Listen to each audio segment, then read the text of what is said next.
And just like that, action underway here. Game 1 of 8 here at the 2021 Nightmare Doubles. My name is Mike Flanagan. I'd like to welcome you into our broadcast here today. B Squad qualifying. We saw A Squad this morning. I have my sheet in front of me. Leading the field currently right now at 38.57. That's 657 over. Bowling 1924 was Darren Chaffin. Bowling 1933 was Aaron Ruiz. 657 over leads this event off the 18 teams that bowled this morning here at All Fam Bowling Entertainment Center here in Cabot, Arkansas. Currently in second is Sean Lavery Spar and Michael Holloman. They're 598 over. Cam Hurwitz and Alec Keplinger are third at 546 over. Fourth is Brigman and Brown at plus 512. And then at plus 441, believe it or not, Rick Justice and Billy Rogers, they have elected to re-enter here on this squad. Re-entries are allowed here on this squad. Pretty amazing, if you ask me. I would have probably kept my number, but they're a little afraid with the squad being bigger, which I'll get to in a moment, that they are in danger, qualifying fifth out of the top 18 that bowled here this morning. So, the champs from last year, Novak and Farish, they finished at 518 over. Jonathan Holloman and Corey Imhoff finished at 413 over. So, those standings are available on Inside Bowling's Twitter page if you want to check that out. Twitter.com/Inside Bowling. No need to have an account on Twitter if you want to just view the standings. You can check that out over there. This tournament wouldn't be possible without our great sponsors. Brunswick, Brooks Agency, Bowl 101, and new this year, the First Community Bank. I want to thank our sponsors for making the stream possible as well. I also have all of the teams that are on this squad. So what we have is we had 18 on the A squad today. We have 28 teams on B squad for a total of 46 teams in all. 12 are going to make it to tomorrow's Cashers round beginning at 10 a.m. Central Time. 10 a.m. Central Time will be the Cashers round. I just built the event. It's on Facebook. Go ring that notification bell. Make sure you know about tomorrow's Cashers round. We have 12 making it. 12 will cash, 12 will make it to that round, and then we will take the top 8 from there into a Baker round-robin match play for the remainder of the teams. So with 12 being the number to cash, right now 12th position is looks like 265 over. Corey Smith and Brad Brooks, but obviously that number is going to go north to the point that Justice and Rogers didn't think that 441 was enough. So they don't think 441 is enough. All right, let me tell you who's bowling on this squad, everybody. Down on lanes 5 and 6, we've got Brad Brooks and Corey Smith, Tim Barrett, and Kevin Williams. On 7 and 8, Brendan Clayton, Cody Chambers, Brandon Simmons, and Corey Lewis. 9 and 10, Jared Wolf, bowling with Michael Shirley, Jeff White, and Aaron Martin. On 11 and 12, we got Lane Thompson and TQ Nemox, along with Tanner Seal and Chase Valenzuela. On 13 and 14, we have Ted Pritz and Randy Sparks. On 14, we got Jesse Cannon and Cliff Edwards. Lane 15, we got Donnie Wilson and Brian Kirkendall. On 16, we got William Palumbo and Alan Smith. 17, we've got Chadwick Forster and Zach Zaist. 18, Tony Yarborough and Jason Britton. Over on 19 and 20, we got Eric Samowski and Scott Boyer. On lane 20, we've got Randy Waters and Kevin Tox. Lane 21, we got Ross Jenner and Michael Brewer. 22, Chandler Tisdale and Tyler Corbin. On lane 23, we got Justin Turner, not from the Dodgers, by the way. He's got a game to play. And Chris Forrester. On lane 24, we got Michael Lewis and Danny Schubert. Lanes 25 and 26, we got Chris Watkins and Lawrence Willis and Aaron Holloman and Carl Williams.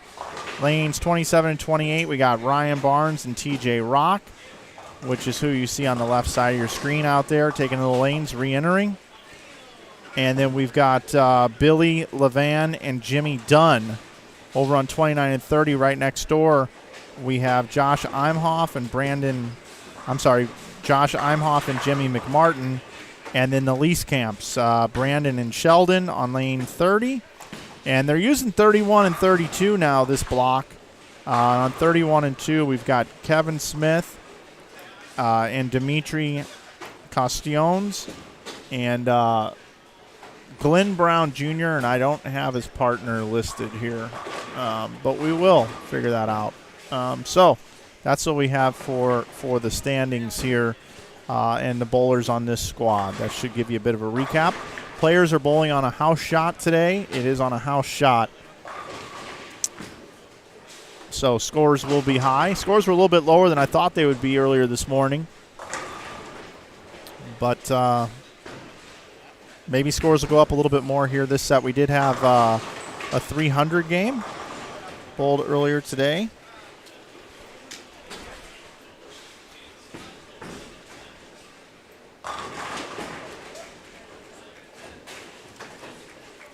Just looking over the standings here, see if anything else stands out. Kevin Smith is who bowled 300 earlier today. He bowled 1794. Dimitri, his partner, only bowled 1541, so didn't give him a whole lot of help.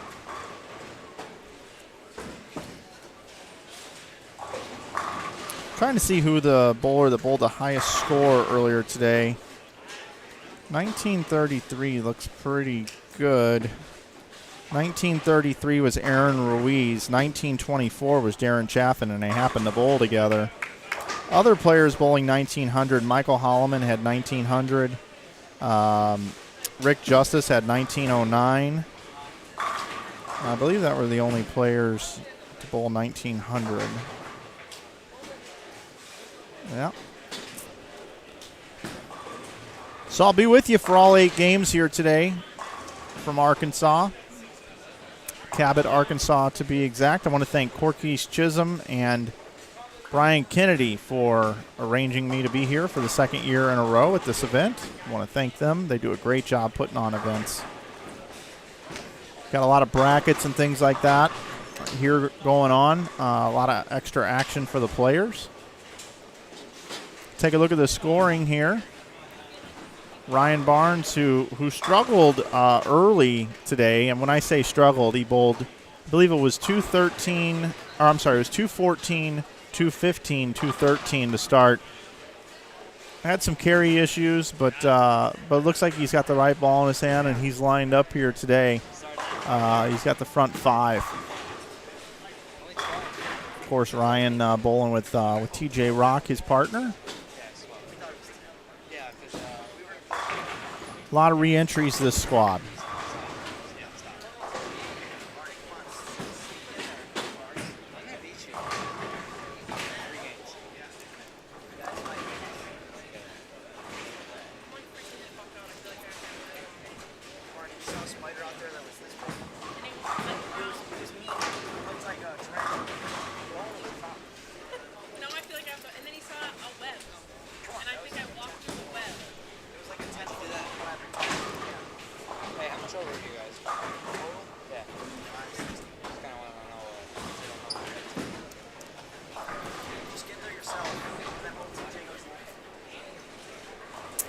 I want to welcome everybody into the chat here today. I see Dion, Ian, Jamil, Nico, Kevin, Kristen, Hinuth the Devil. Hello. Hello from Oskuland. Kevin Audie, Katie Ping. Hey, Kevin wants to know, is this a sweeper? No, it's a tournament. It's 8 games of qualifying, and then the top 12 from both squads combined will come back tomorrow morning to bowl 5 more games, pins carrying over, and then 8 games around Robin Baker match play will determine the champion. So we got started a couple minutes late here, but it took them about 3 hours and 40 minutes to bowl 8 games earlier today. More bowlers, which means it might take a little bit longer here, but we should be done somewhere around 6 o'clock Central.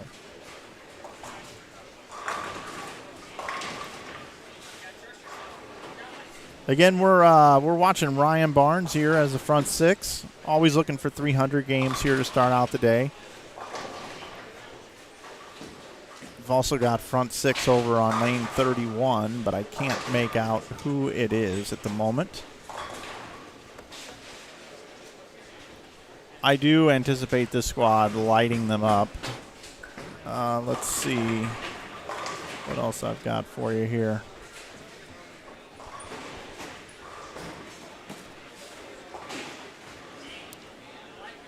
Lonnie, we will talk about that in just a moment. We will talk about that in just a moment, your question.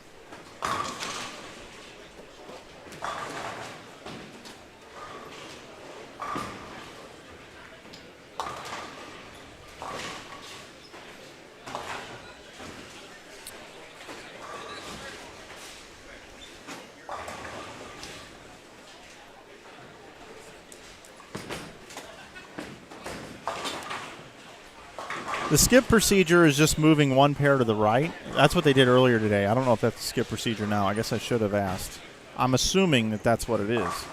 But there are more lanes in use, so you know what happens when you assume. Ryan Barnes looking for the front 7. He has it.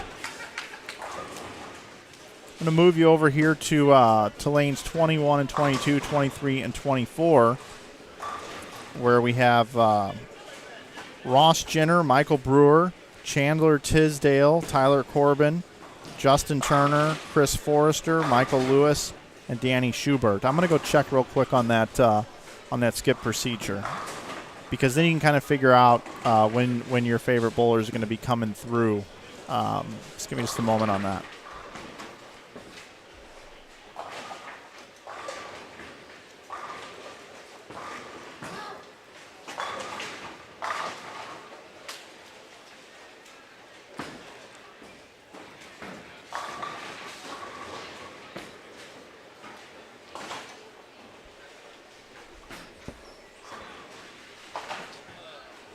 Yeah, the skip procedure is just moving one lane to the right.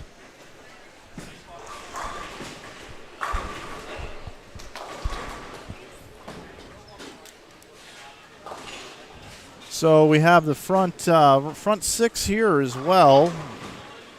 I believe that's Tony Yarm. No, 23.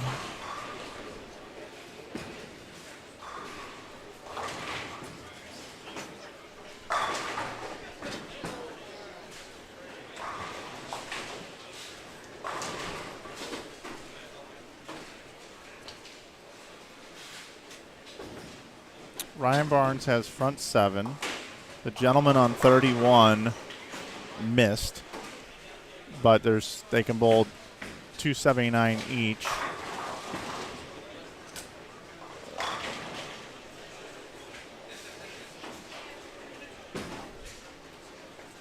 Yeah, the action's really fast here.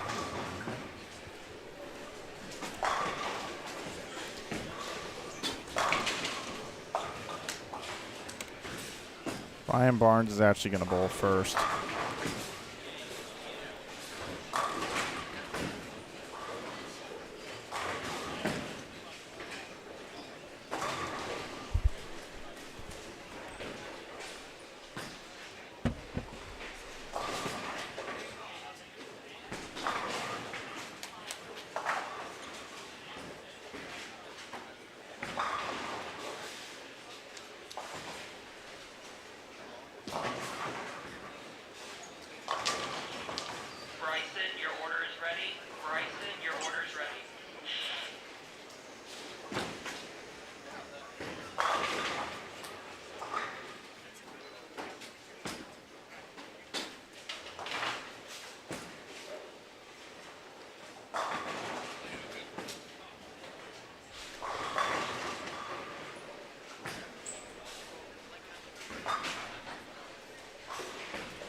Okay, I got the 300 updates from just around in this area. You saw Ryan Barnes missed.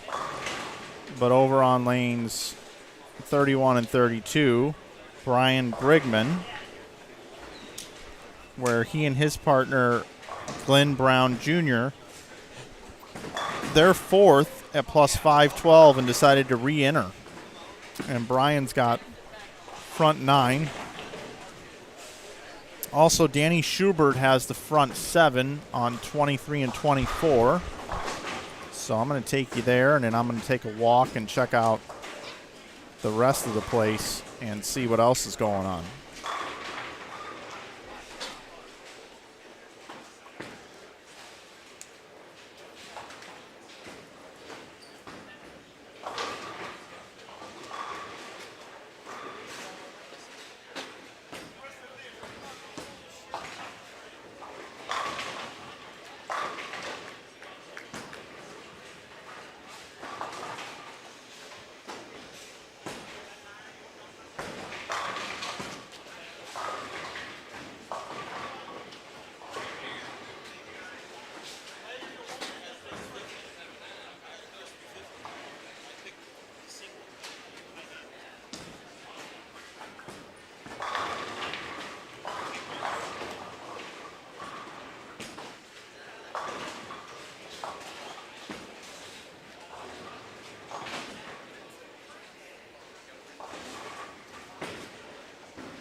Let me give you the radio call here on Brian Brigman.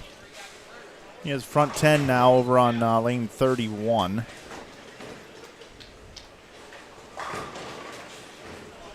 Schubert has the front 8 over here.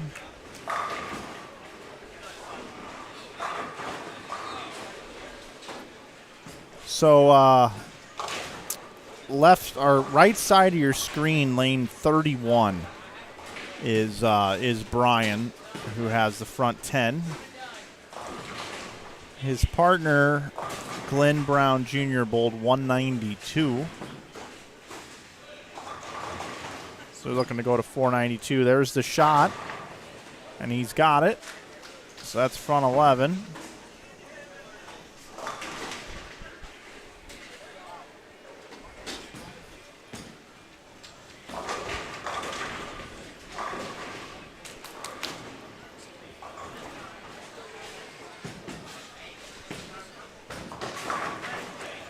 Lonnie, hang out. I haven't forgot your question. Just trying to get through game number 1 here with a lot of action.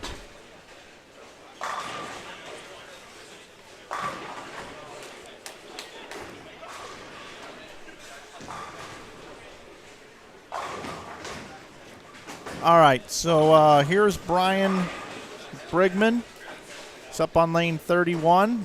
Looking for 3 bills. They qualified 4th. They've re-entered, and he's got it. 300 to go with 192. They open with 492. 492. All right, back over here, 21 through 24, where Danny Schubert has the front 8.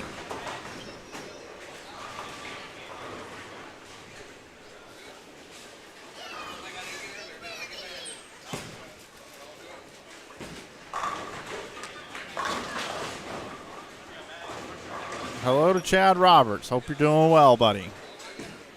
Hope everything's well in your part of the country. I know it's probably starting to get cold. I'm looking forward to seeing you there as well, bud. Danny Schubert here says, you know what? I could care less about the holiday doubles. I want you to watch me bowl right now. And right there through the face. 3, 4, 6, 7, 10. Let's not leave a 10 pin. Let's not leave something easy. Let's leave this big old nasty split where your ball checked and went sideways off the spot. He's wearing a white belt. We got a glimpse of that there just for a moment as he picked up his bowling ball. They always say it adds 20 pins to your average. At least they used to when they first came out. 40 years ago. Let's see. It gets count anyway. All right, I guess I'm into answering questions now. Okay, so Lonnie must follow me on social media. Before coming here, I kind of sort of, when I have trips coming up, I look for opportunities to kind of put a little leg in there that, kind of offsets the costs a little bit associated with work and everything. So the St. Louis Blues are my favorite sports team of all.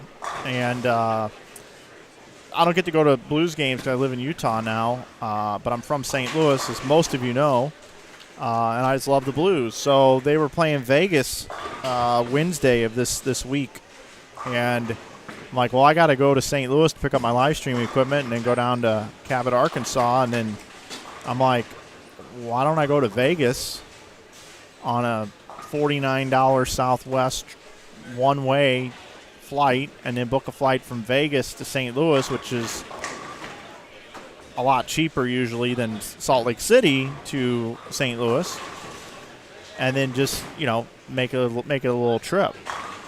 So went to the Blues game, but while I was there, I also have, I don't know, I'm attracted to certain YouTubers and certain personalities, and I draw parallels between them and me, and there's just little things I look for. I pick up a lot of my personality through, movies back in the day and everything else. But when the poker boom kind of happened, and when Chris Moneymaker, made his run at the World Series of Poker, and it was all over ESPN and everything, it was really fun to watch that. And what a name, Moneymaker, right, to win it. So, I started following poker. I played a little poker for a while. I really didn't have the patience for it, though.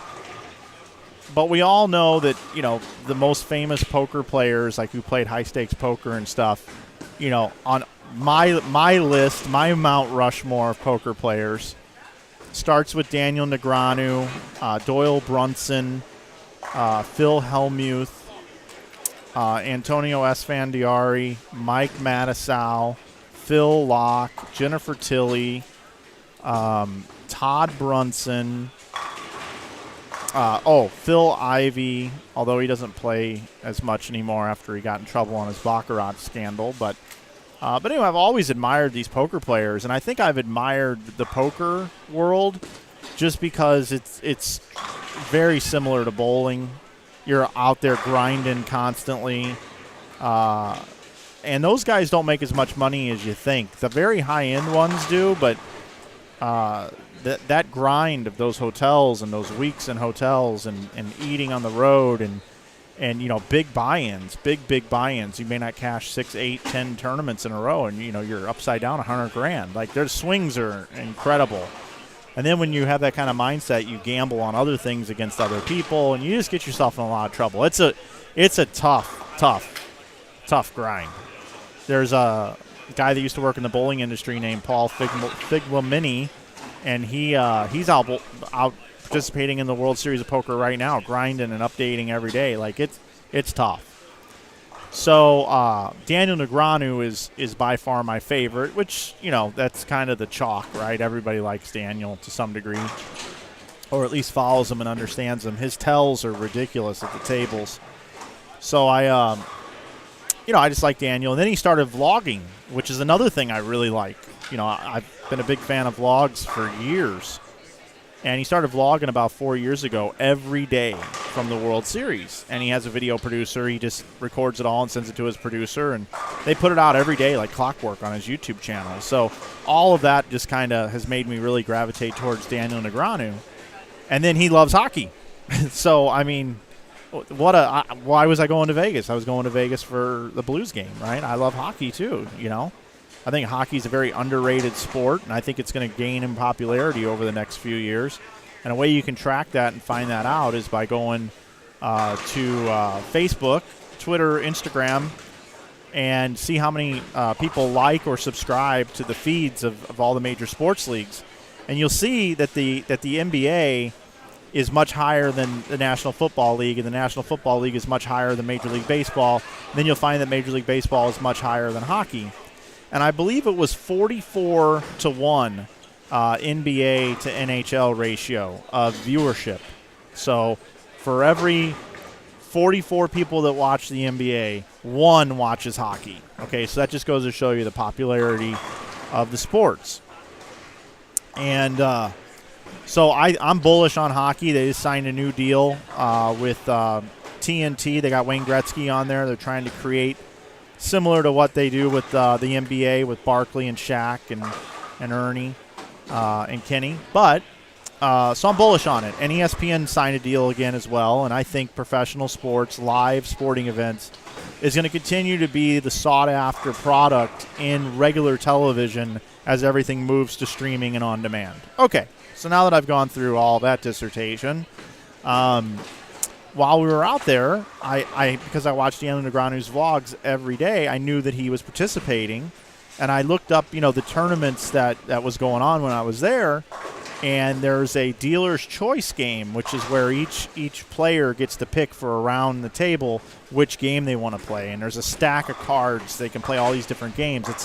It's like a sports shot for poker is how I would describe that. So while I was out there, I'm like, I want to head over here and watch because there were 19 players left in the dealer's choice $10,000 buy-in. Daniel Negreanu was still alive. Phil Hellmuth was still alive and had just won 2 events back-to-back, got 2 more bracelets. He holds the record at 16 bracelets.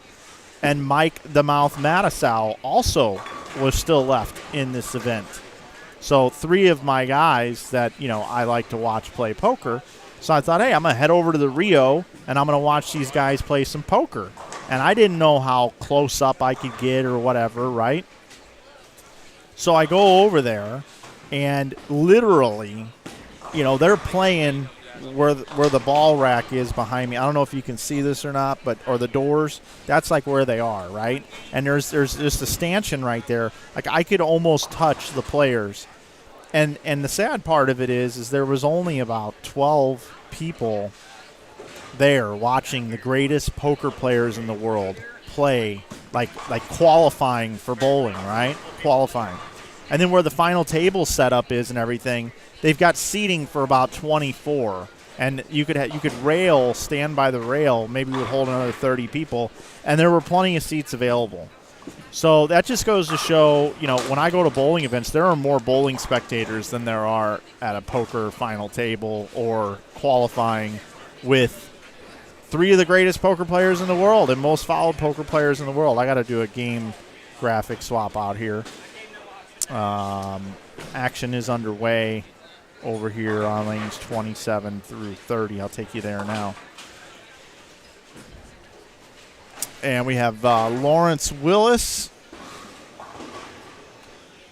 Let's see. He's bowling with Chris Watkins. And then Aaron Holloman and Carl Williams. And right next door, Ryan Barnes, TJ Rock again, and Billy Levan and Jimmy Dunn again. So I'm there, and, I've been watching Daniel's vlogs, and Jack Hughes is a player that's on his fantasy team, plays for the Devils, and I have a bunch of his rookie cards as well. I'm bullish on Jack Hughes, #1 draft pick. He just turned 20 years old. This is his 3rd year in the league. Very young, very talented. Scored a highlight goal the other night. This is the night that I was watching these guys play poker that he got crushed into the boards and is now on the IR for a shoulder injury. So I'm just standing there, and you got to wear masks in Vegas. Everything's masked up there. And Daniel, they were going to hand as they were cutting down to the cash spots. So they got to deal table by table. So there's a lot of downtime.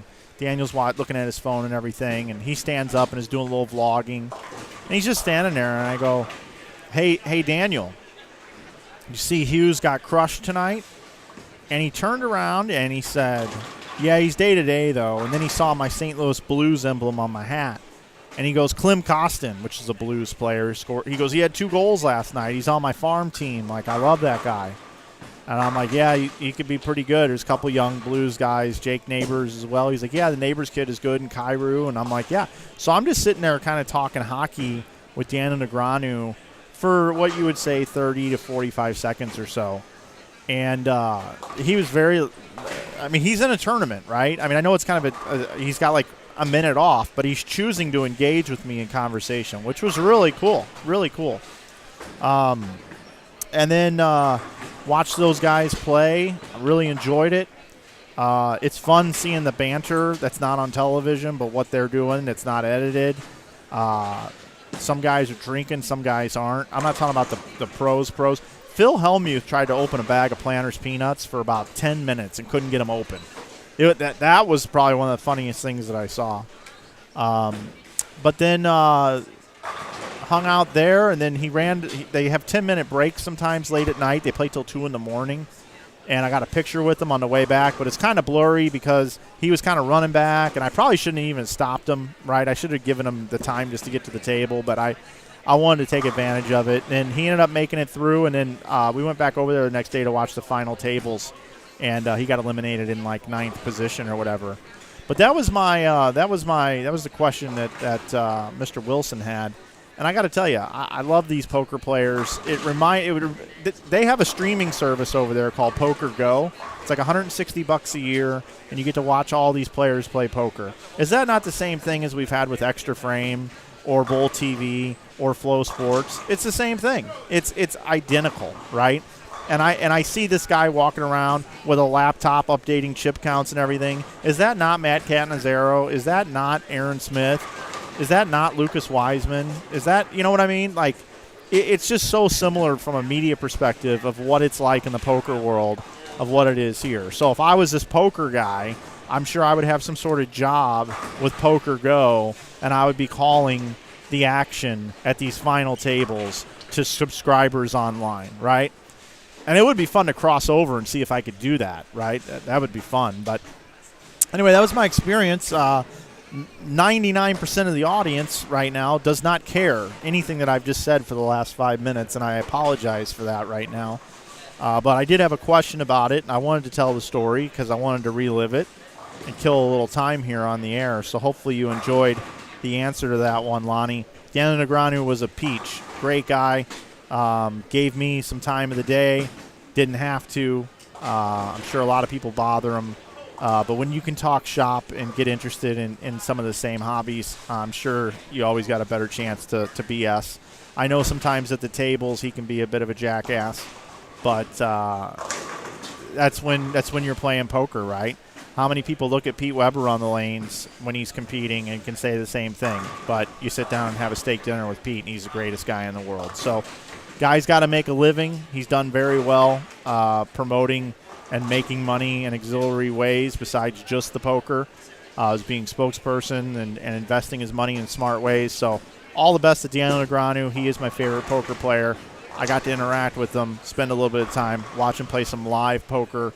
It was really cool and surreal. I could probably go down there for the next 2 weeks and watch those guys play poker, and it would clear my mind and just put me in relax mode. So it was cool. I'm going to catch up on the chat now and find out what everybody thinks about this crazy poker talk. All families really easy to strike at plus 825 is going to lead this squad, says Jax Teller.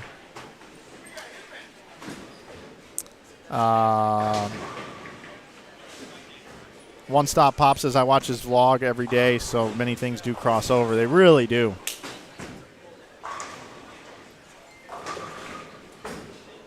And Rippencott, yeah, he didn't care for the poker story. That's okay. It's no big deal. I understand it. You're here for inside bowling. Not here for inside blues or inside poker. There's plenty of other channels available for that.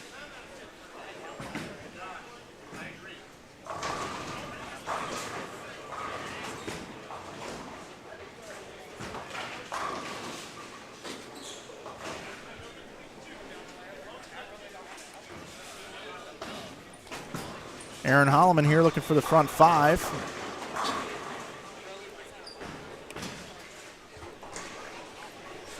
These pairs are ahead of the other pairs that I have, by the way.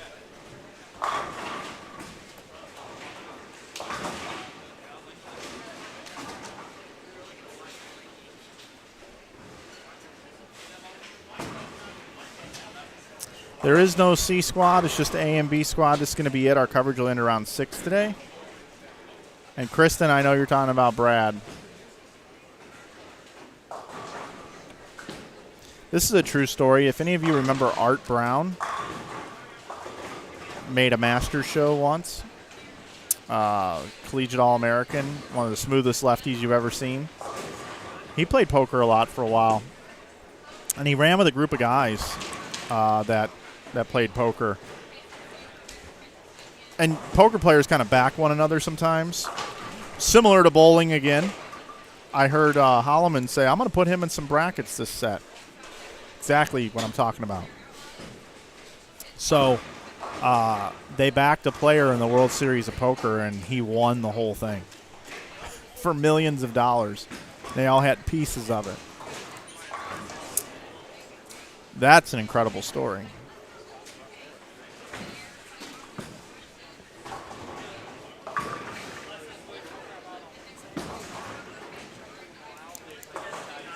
Rippencott wants to know, who are we watching?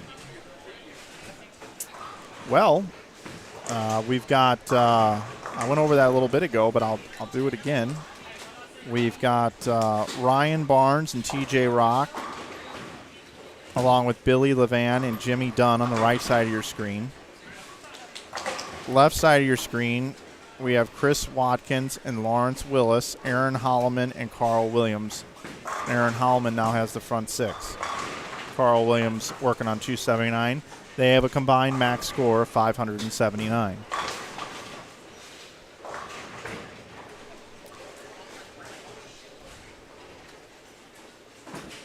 And that's the biggest string I see so far. To the left of where I am, everybody's about 3 frames behind these groups down here, so they'll be finished first. And then we'll head over to 21 through 24 and get a look at some of those teams as they finish. But they are 3.5 frames behind, so it gives you an idea of where we're at with pace here. It's going to get a little out of whack.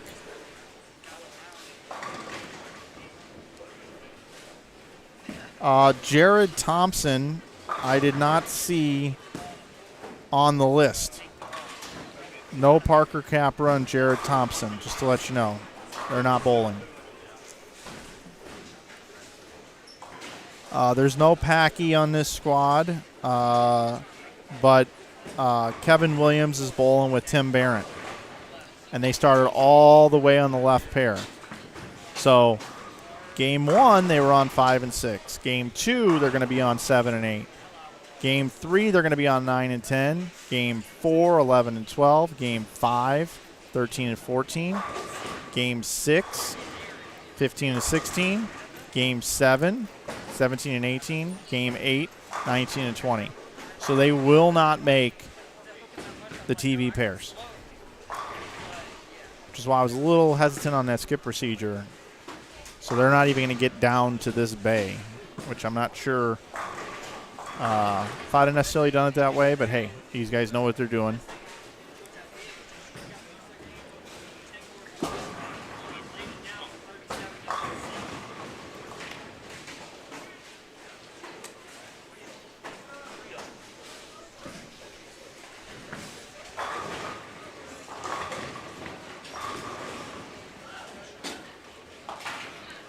Alan Smith and William Palumbo on lanes 17 and 18 right now. They'll be coming through our pairs in about 3 games.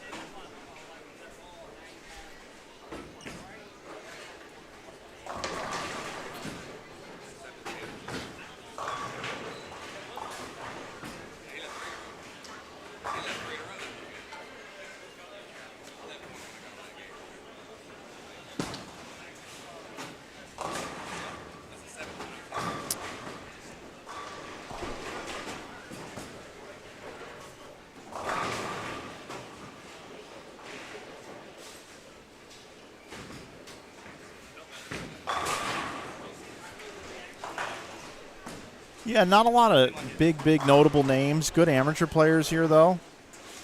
A lot of the players that are bowling in this event bowl the Arkansas Scratch Bowlers Tour.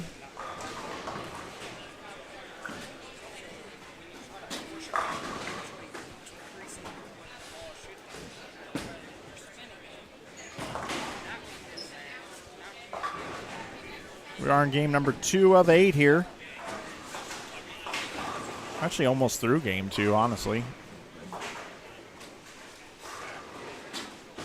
Ryan Barnes with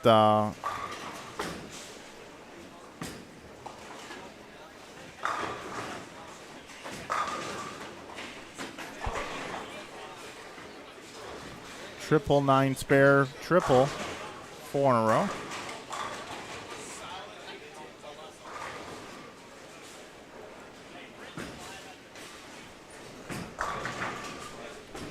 I'll have standings delivered to me here in just a moment. A little bit bigger squad, so it takes a little bit more time to get the standings out. Also with some last-minute additions to the squad. Also can always add to the time a little bit.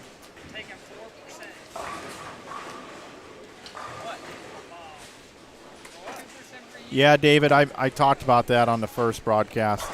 Greg O'Neill always missed at events like this.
Kerry Colton says the Sandy O'Neill Memorial is next weekend in Fayetteville if anyone's interested.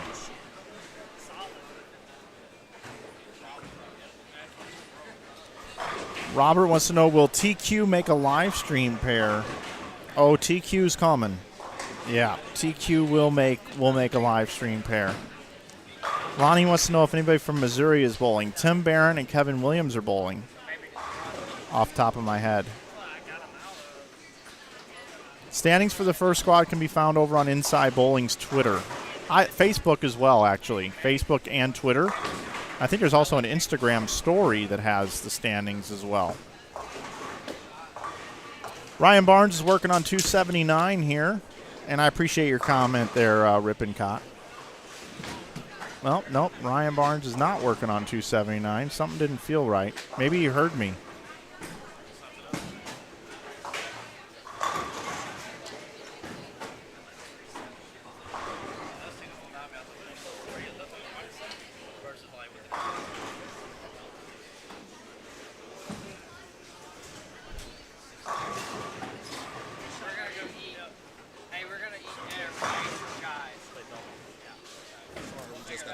No problem, man. Got scores here just handed to me.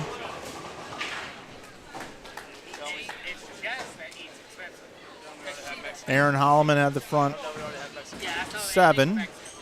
Spare, strike, now can bowl 279. Ryan Barnes gets a second hit in the 10th. I've got the standings. I'm going to go over them now. Kevin Smith and Dimitri Katsiounis, 524. They bowled 256, 268. Michael Brewer and Ross Jenner bowled 509. Britton and Yarborough. Britton had 290. Tony Yarborough 210 for 500. Kevin Williams and Tim Barrett had 499. Brian Kirkendall and Donnie Wilson had 496. Brian Brigman and Glenn Brown Jr. had 492, which is the same score Ryan Barnes and TJ Rock had. Scott Boyer and Eric Samowski had 476. Aaron Martin and Jeff White had 473. Jared Wolf and Michael Shirley had 459. So did Kevin Tox and Randy Waters. Chris Forrester and Justin Turner had 455.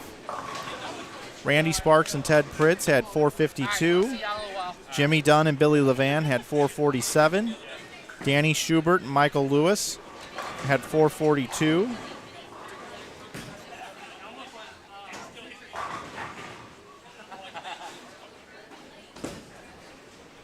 Well, that doesn't seem right. I got to double check that score. Josh Imhoff and Jimmy McMartin had 440. Zach Zaist and Chadwick Forster had 439.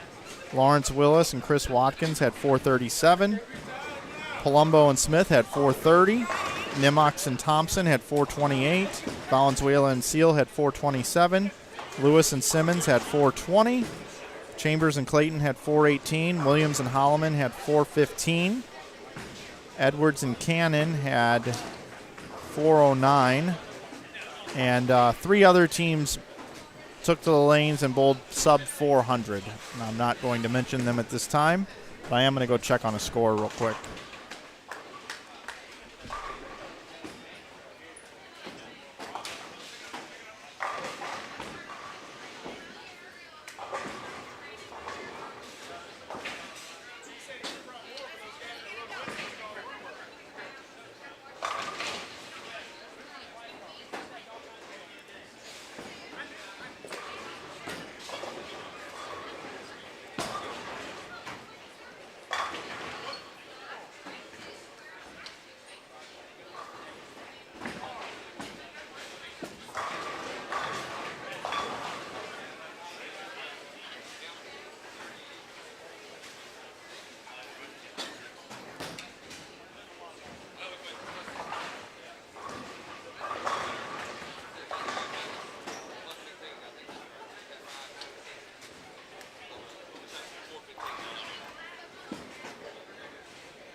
Okay, yeah, I'm working on that that score correction on the Schubert team.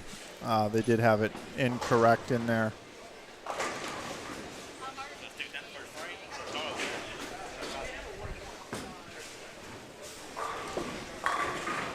I don't know if there were any other ones wrong, so, but we're just double checking that one.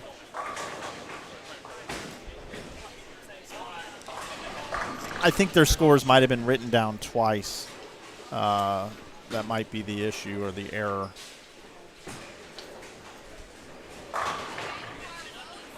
Let's see.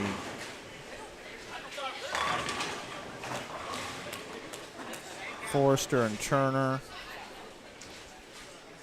Just trying to help these guys out real quick.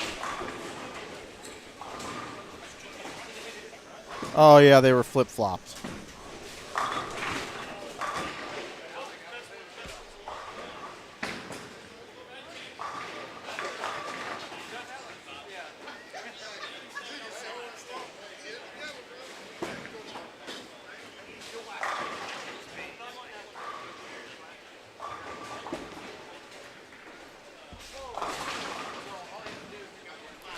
Okay, so Schubert and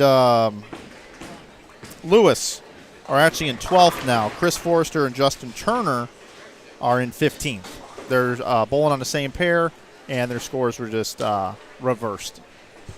Okay. That was that. Just want to make sure the scores are correct, everybody. But right on cue here, we got front 8 over here on lanes 21 and 22.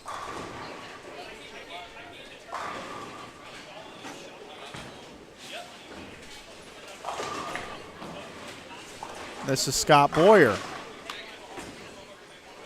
He's from St. Louis, bowling with Eric Samowski. Donnie was asking earlier about St. Louisans. So you got Samowski and Boyer bowling with Randy Waters and Kevin Tox. 21 and 22, Ross Jenner and Michael Brewer bowling with Chandler Tisdale and Tyler Corbin.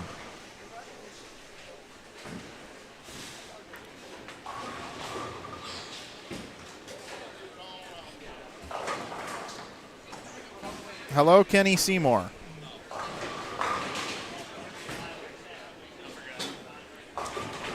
Hey, Antoine, no sweat, man. I know it wasn't your best morning of bowling, but it's great to have you in the field.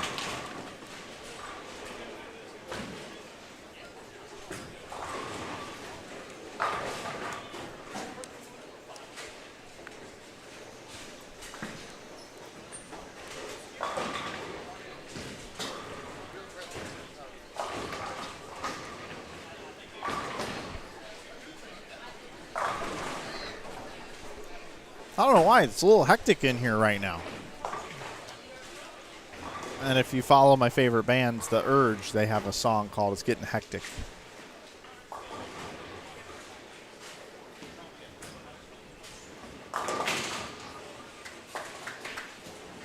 Did I call that out wrong? Did I have that down as front 9 and there's an open in the second? Yeah, I did. I'm losing it. I'm looking at this small screen. I didn't look at the big screen. Man, sorry about that, everybody. I was looking at it. It looked like a front 9. Hey, you know what? I need to talk about poker some more.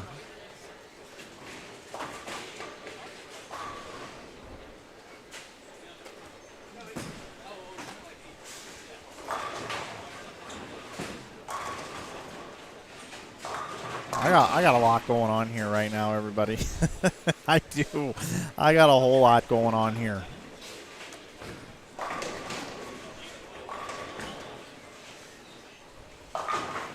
It sure looks like front 9. Well, you know what? I'm going to pretend like it is. Why not? What do you guys think? Scott Boyer going to strike out? We're going to pretend like he's got the front 9 right now. That way we can create some drama.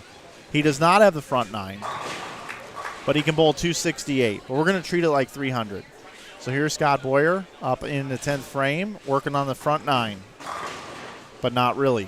There's a front 10, not really.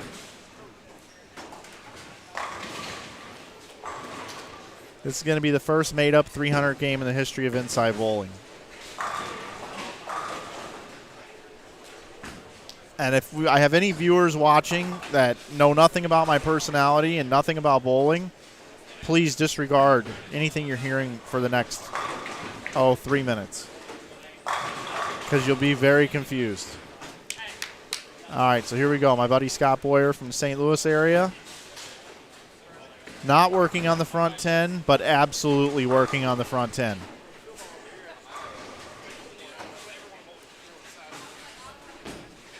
I thought that red mark up there was a score correction, and it was a strike right next to it. I didn't realize it was 4-3. Boom! Front 11, but it's not the front 11.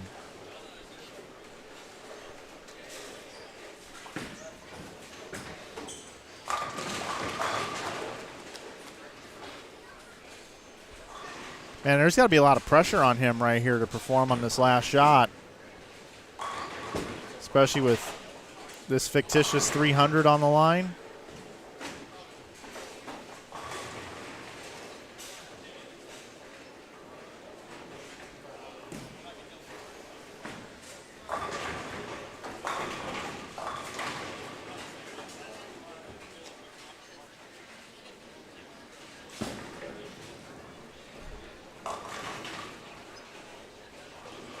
So here we go. We're going for a 300. It's not a 300, but yes, it is. Oh, 299, otherwise known as 267 for Scott Boyer. I am so confused right now, and I hope I've just confused everyone else. That's 267.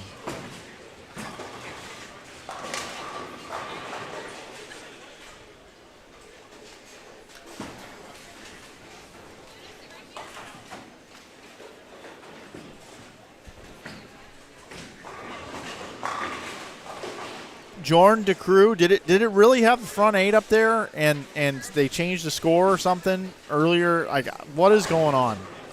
How can I be this confused? You know, we do have replay on here. I think I might actually take the time to research the replay, the DVR of this live stream, and just make sure I'm not going nuts here. Because I really think I am. I'm backing it up. I'm backing it up. No, that's not front 8. That's not front 8. That's not front 8. That's not front 8. Here I am. What in the...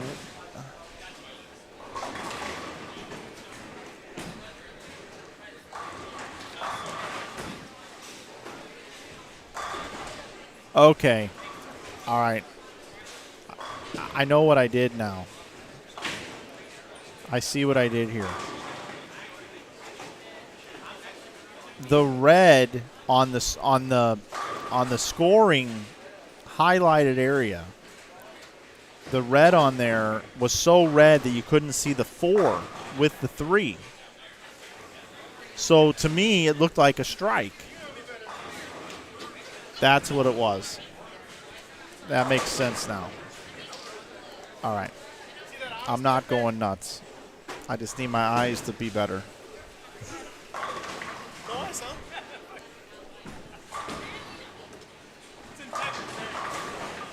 The wonderful beauty of DVR.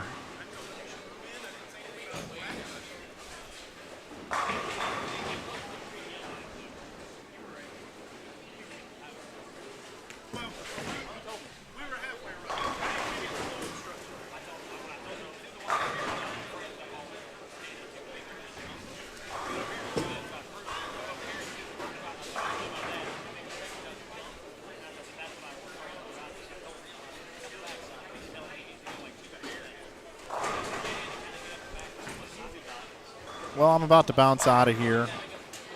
I head down to the high end. See what's going on down there. I'll probably take a leave of absence. All right.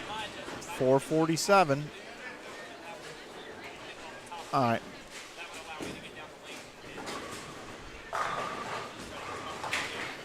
We've got Aaron Holloman again. With Carl Williams, Lawrence Willis, Chris Watkins. Next door, we got Michael Lewis and Danny Schubert, Chris Forrester, Justin Turner.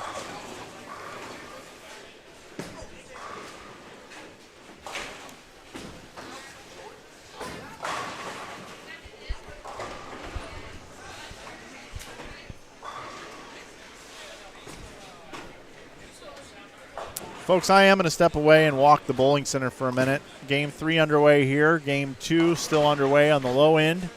We're a lot of whack, but down here on the high end, there's a quicker pace. Be right back.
picking up the action here.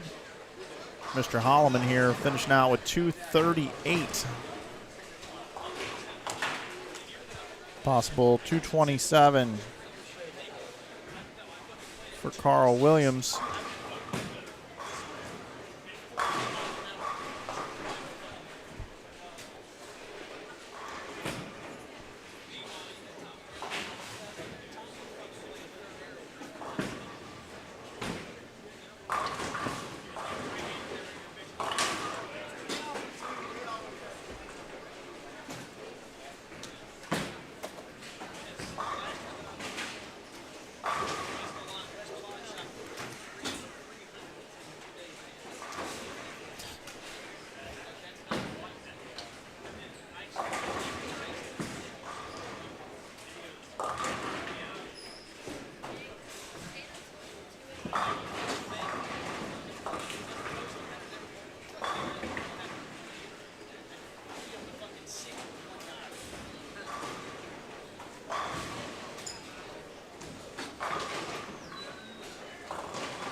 I've got standings after 2 games here. Tim Barrett and Kevin Williams lead at 1,002.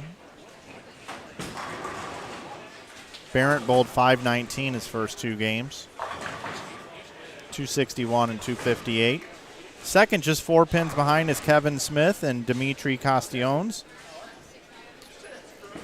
They're at 998. Brewer and Jenner, Michael Brewer, Ross Jenner, 970. Jared Wolf, Michael Shirley, 959. Britton and Yarborough, 952. Barnes and Rock, 950. Ryan Barnes bowled 257, 279 to start the day. 536. Edwards and Cannon in 7th at 935. They just bowled 526 their last game. Schubert and Lewis, 935.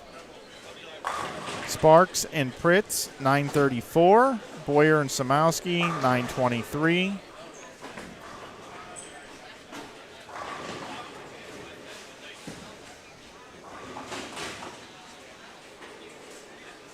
Carl Williams and Aaron Holloman, 916. Josh Imhoff, Jimmy McMartin, 905. TQ Nimox and Lane Thompson, 901. They're in 13th. Kirkendall and Wilson in 14th at 893. 15th is Palumbo and Smith at 892. 16th is Brigman and Brown at 882.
All right, folks, I was helping out the tournament team here a little bit with a couple scoring things.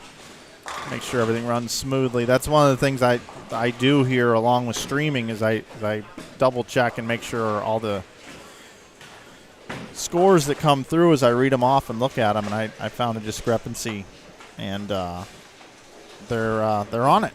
So just a couple scoring discrepancies on this squad.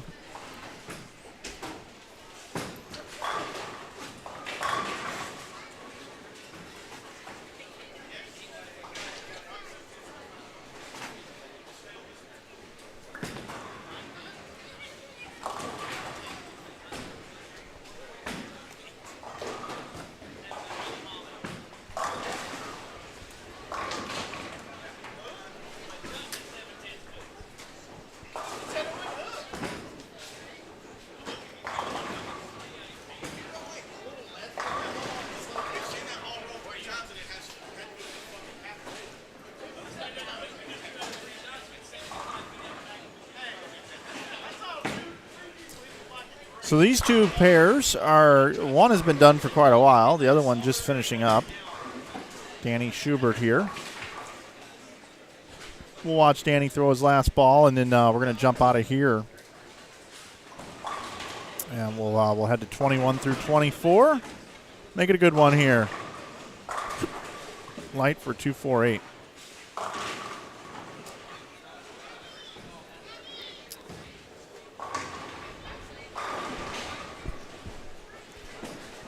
All right, so we've got Zach here, bowling with Chadwick Forster, Tony Yarborough, and Jason Britton, who are off to a good start in the tournament.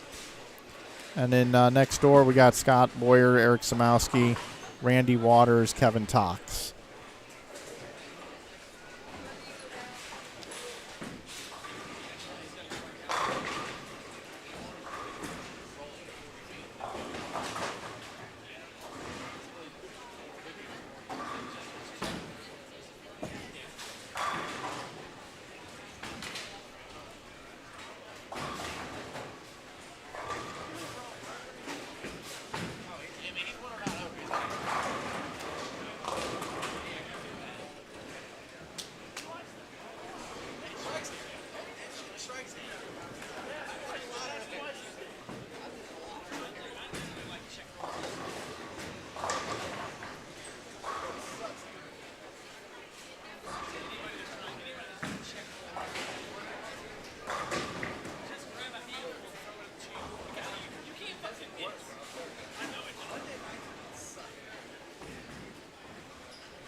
I'm still here with you, everybody. Just been running around doing some things. Wrapping up game number 3 here. Game number 4 is about halfway through on one of our other featured pairs.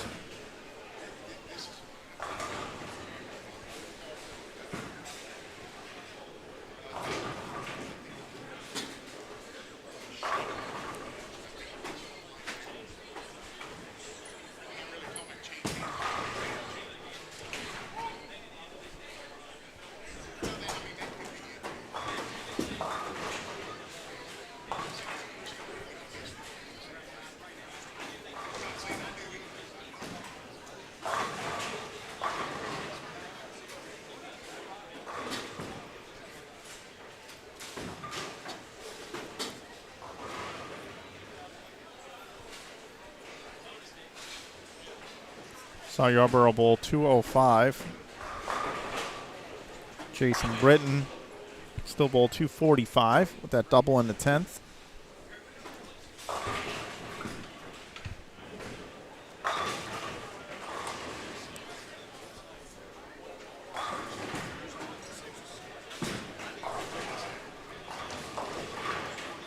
As we move from 21 through 24, and we'll transition over to lanes 27 through 30. It's a great time to let you know that this stream would not be possible without our great sponsors. First of all, Brunswick. When you're considering your next bowling ball purchase, make sure you consider a Brunswick bowling ball. Also, the Brooks Agency. Brad bowled this morning. One of the best guys out there promoting bowling, the Brooks Agency, Brad Brooks. Make sure you check him out. Bowl 101, pro shop here. Brian Kennedy and his team, Bowl 101. And First Community Bank. New sponsor this year, First Community Bank right here in Cabot, Arkansas. If you're in the area, you're looking for some banking needs, check out First Community Bank. My name is Mike Flanagan from Inside Bowling. 2021 Nightmare Doubles here, the B Squad. We had A Squad this morning. We had 18 teams take to the lanes.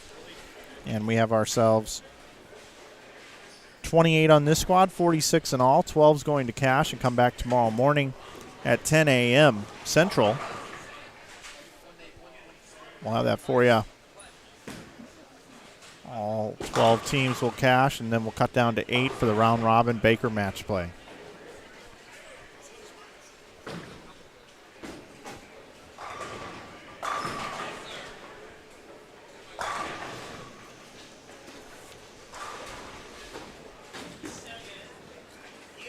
You're watching Justin Turner and Chris Forrester, Michael Lewis, Danny Schubert. Next door on the right pair, Chris Watkins, Lawrence Willis, Aaron Holloman, and Carl Williams.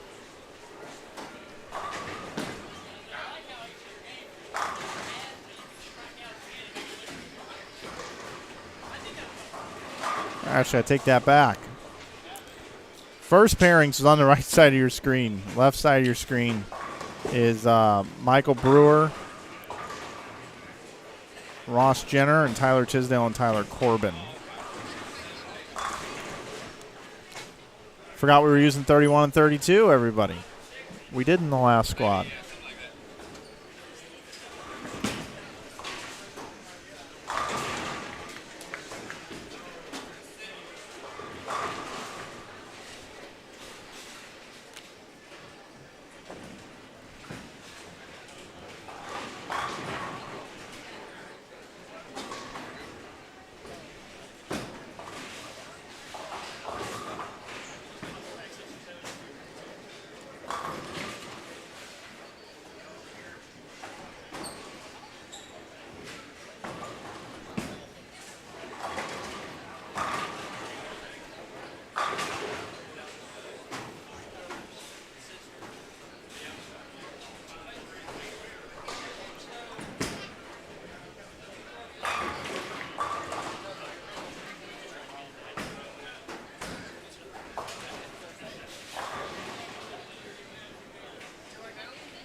Tyler Corbin now with the front 5.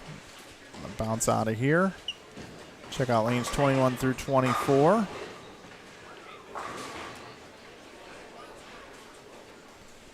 We've got Chadwick Forster.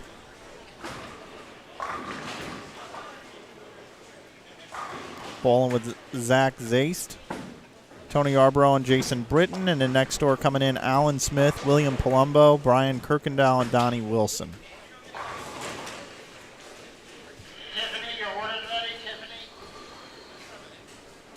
Alan Smith wanted me to tell Kyle Troop, if he's watching, that he's ready for that challenge match. Wanted me to make mention of that when he made his way through the stream. So got that out of the way for him.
body shop.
Hi, everybody. I'm back. Check in on the chat here.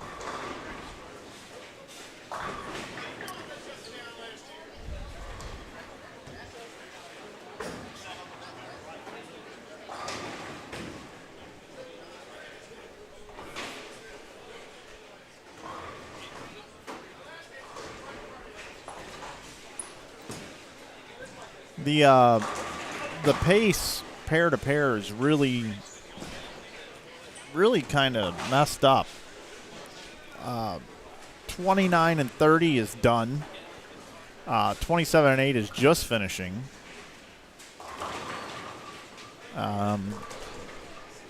Yet down here on 21 through 24, we got 3 frames to go. Haven't seen any 300 games.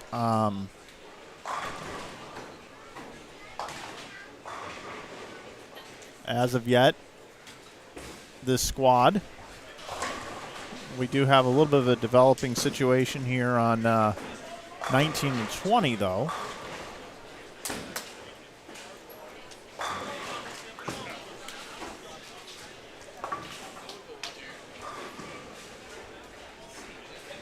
Cliff Edwards has the front 8. I also have standings after 3 games. Barnes and Rock, your leaders. Ryan Barnes, TJ Rock, 1460. At 1437 in second is Smith and Castellanos. In third is Kevin Williams, Tim Barrett, 1433. Fourth is Jared Wolf, Michael Shirley, 1421. Fifth, Imhoff and McMartin, 1408. Boyer and Samowski in sixth at 1403. Seventh is Britton and Yarborough at 1401. Eighth is Brewer and Jenner at 1392. Ninth is Edwards and Cannon at 1382. 10th is Williams and Holloman, Carl Williams, Aaron Holloman at 1371. 11th is William Palumbo and Alan Smith at 1356, who we have here for you. And then Randy Sparks and Ted Pritz are 12th at 1315. 13th is Dunn and Levan at 1312. 14th is Brigman and Brown at 1307. 15th is Nimox and Thompson at 1305. 16th is Schubert and Lewis at 1300. 17th is Lewis and Simmons at 1292. 18th is Corey Smith and Brad Brooks, re-entered on this squad, 1266. Chambers and Clayton is 19th at 1256. 20th, Kirkendall and Wilson at 1251. There are 8 other teams on the squad, but I'm just reading the top 20 at this point.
What's Come that? alone. Yeah.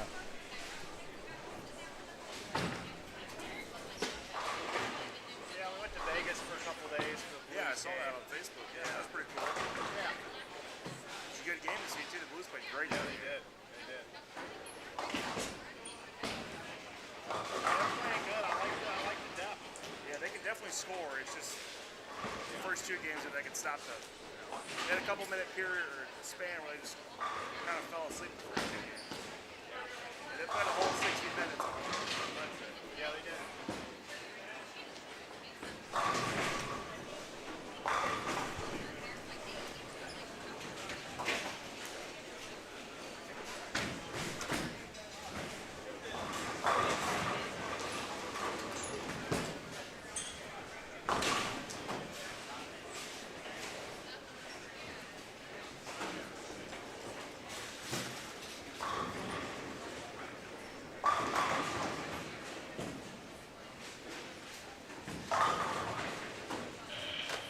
Courtney, your order is ready. Courtney, your order is ready.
Bounce out of here. Game number 5 underway. Samowski and Boyer on the left side of your screen, along with Randy Waters and Kevin Tox. Next door, Ross Jenner, Michael Brewer, Chandler Tisdale, Tyler Corbin.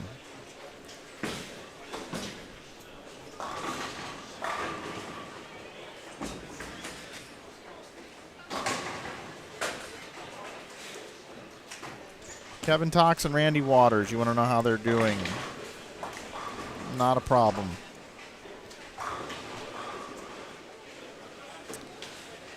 They are in 24th out of 28 teams. They are 10 over. Kevin is bowled 657 and Randy's bowled 553.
me, your order is ready.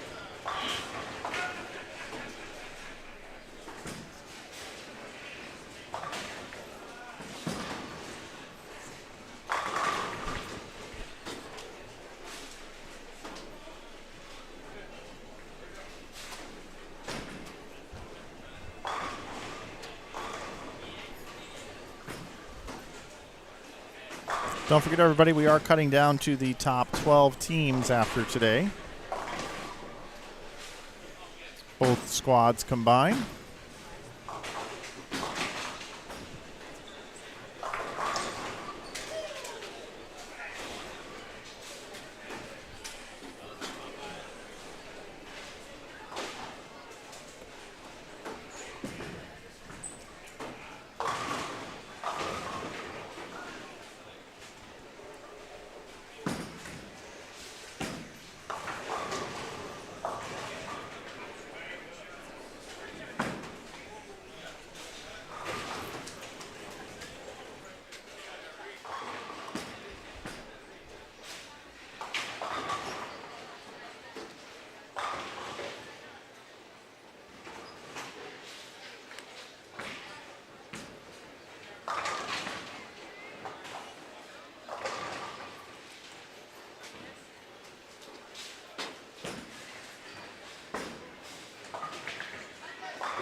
Get our first look here at Ted Pritz.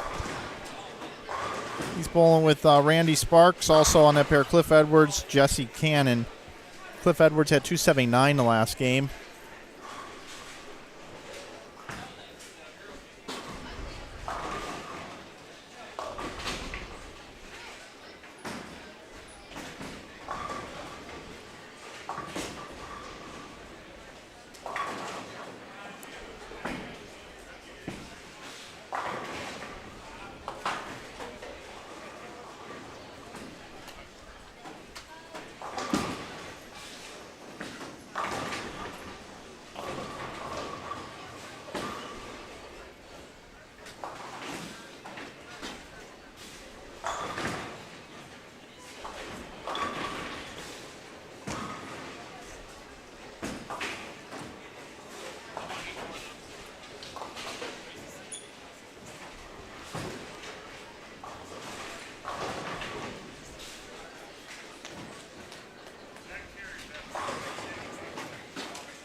Brian Kirkendall looking for the front 8.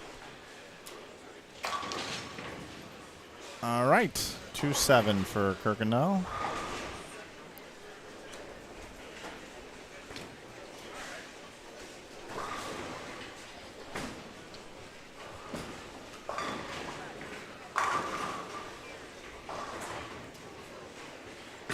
Standings through 4 games. Kevin Williams, Tim Barrett leading at 1974. They bowled 541 the last game. Williams had 264. Barron had 277. Kevin Williams bowled 1,000 for the first 4. Bowling 1,009 is Dimitri Kostionis. He and Kevin Smith are in second at 1949. Third is Britton and Yarborough at 1925. Jason Britton putting on a clinic, 280, 236, 244, 277 for 1,037. Fourth is Boyer and Samowski at 1890. Fifth is Brewer and Jenner at 1884. Sixth, Barnes and Rock at 1870.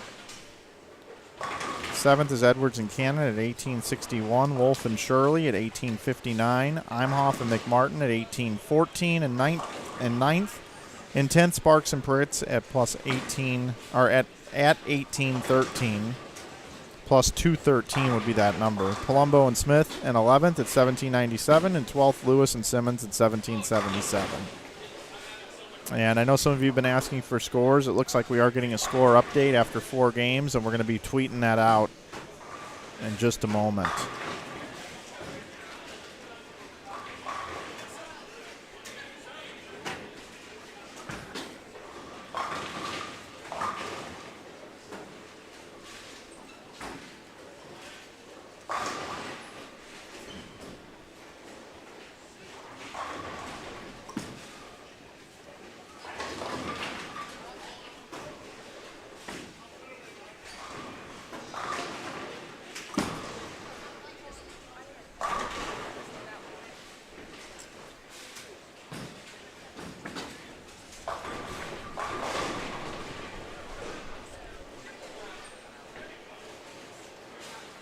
So Kirkendall can still bowl 278.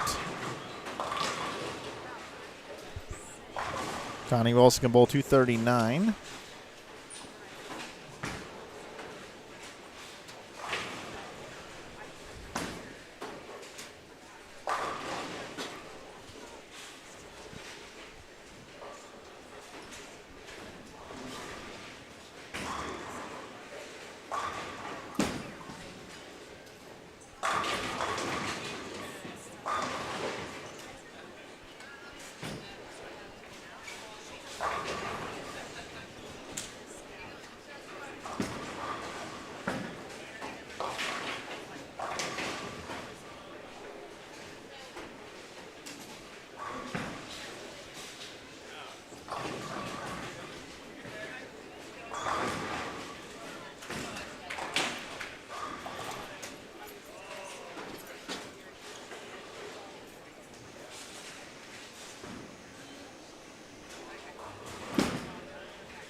I believe Chase Valenzuela just had 300. I'm going to confirm that.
Yes, everybody, Chase Valenzuela did have 300.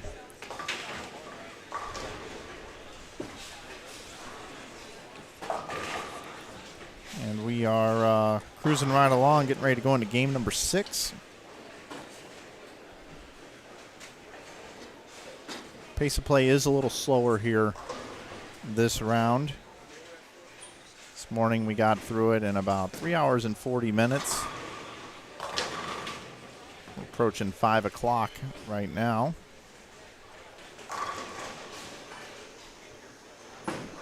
With 3 to go.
Okay, we're well into game number 6 here on 29 and 30, getting ready to start game 6 on 27 and 28.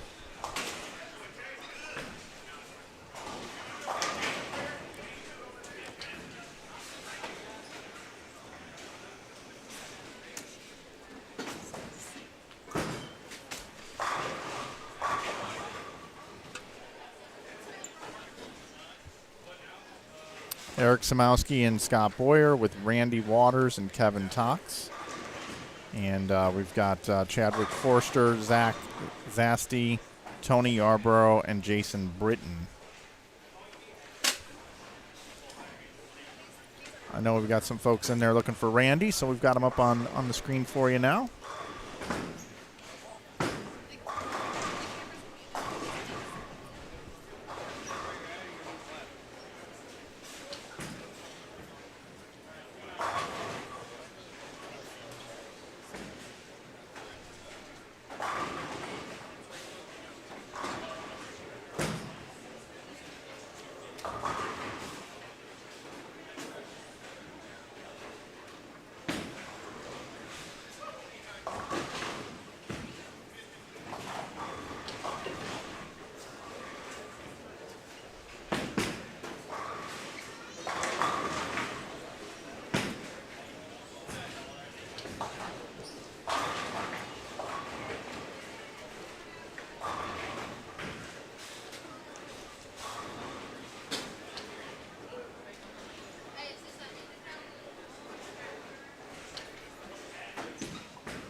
Tony Yarborough opens with a double.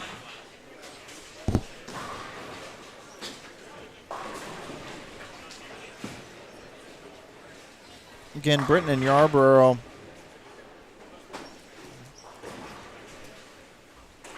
Well, I'm looking for it here. Somebody took my sheet. There we go. Britton and Yarborough in third right now for this squad. 1925 is their total. So 325 over 4 games. It's pretty good.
Okay, everybody. Back with you. We had a pretty crazy shot happen in practice earlier today. I don't know how many of you caught it. If you DVR this back, it's like 2 hours and 57 minutes ago. There's like 4:14 of practice remaining. And TJ Rock left or he had the 10-pin connect, and the 10-pin went all the way over to about the 7.5 spot on the deck on lane 27 earlier. It's a pretty crazy shot.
I was made aware of it and wanted to go check it out. So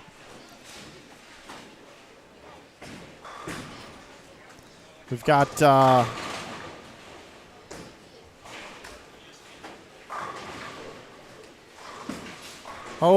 I would say roughly 2.5 games left, depending on what part of the bowling center you're in. Some people are just starting game 6 on the low end, just barely starting game 6.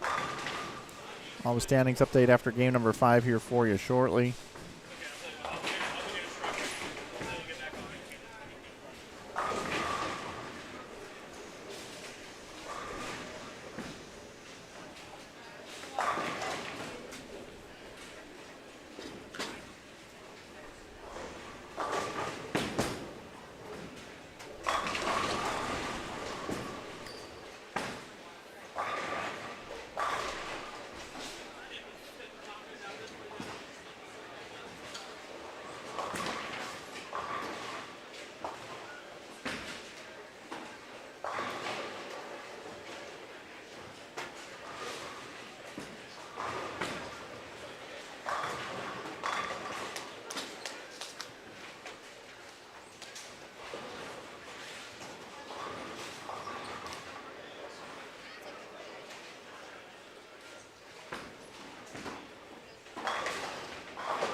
I have standings after 5 games now, just delivered to me.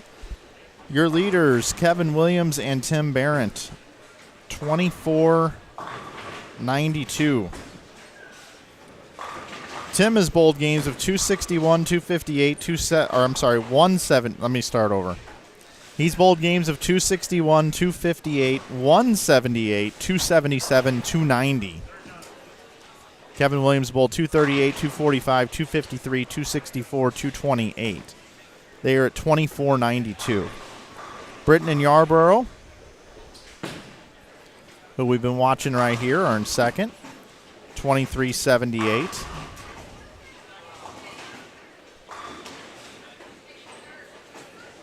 Smith and Castellanos is at 23-75 in third. Barnes and Rock are in fourth at 23-48. So it's pretty easy to do the math after 5 games. So when you hear 24-92, Williams and Barrett, they're 492 over. Britton and Yarborough, 378 over. Smith and Castellanos is 375 over. Barnes and Rock are 348 over. Brewer and Jenner are 325 over in fifth. Wolf and Shirley are 316 over in sixth. Seventh is Boyer and Samowski at 295 over. Eighth is Edwards and Cannon at 289 over. Ninth is Imhoff and McMartin at 286 over. Palumbo and Smith in 10th at 263 over. Kirkendall and Wilson at 257 over or 11th. Sparks and Pritz at 232 over. They're 12th. And don't forget, we did have a squad this morning. And our squad this morning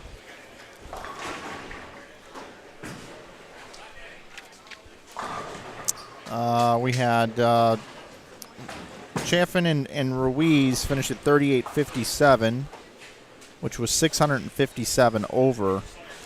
Right now, Williams and Barron are 492 over with 3 to go.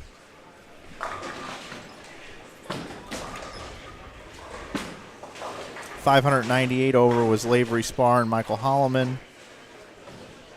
546 over was Hurwitz and Keplinger. 512 over was Brigman and Brown, but they're bowling now as well. But they may take their first score. Justice and Rogers at 441 over, then Novak and Farish are 418 over in 6. Remember, the top 12 make it to tomorrow. And Novak and Farish are here on the concourse, and they're like, yeah, we're probably not going to make it. A bunch of teams are going to go around us.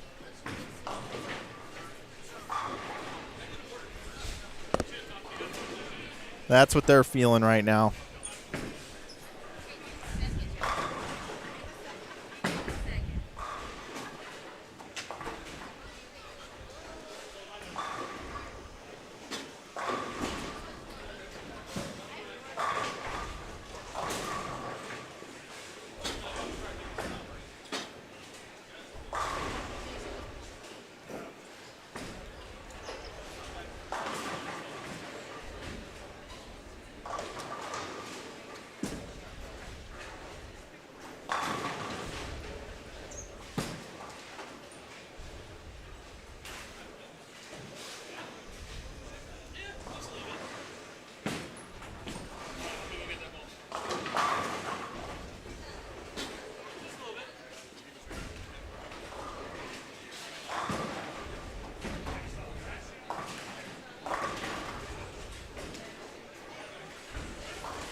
So here's Tony Yarborough. Again, this team is in second for this squad after 5 games.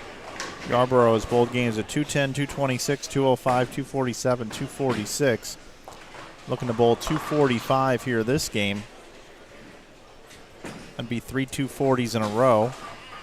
Jason Britton, who's bowling second for this team. Yarborough gets the first one. He has bowled games of 280, 236, 244, 277, and 207. He's had a nice day himself. He can still bowl 234.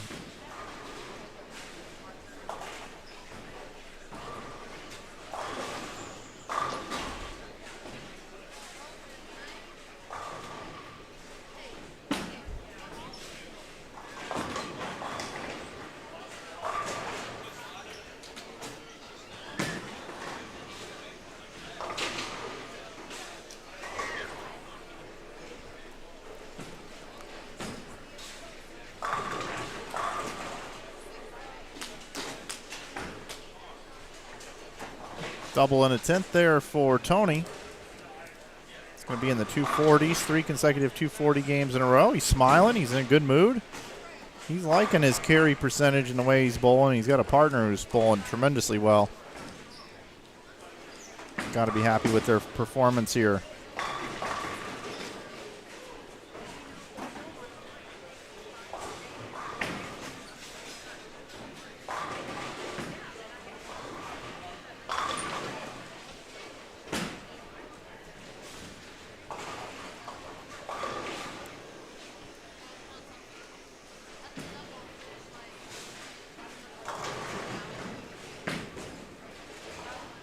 Looks like a little bit of a ball change here. Just wanted to try something different. Knocks them all down.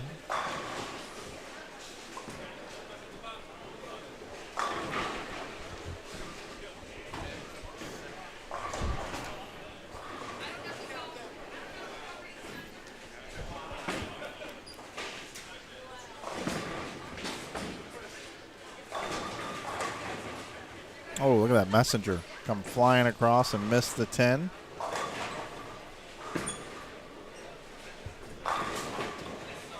So here's Jason Britton. 234 max.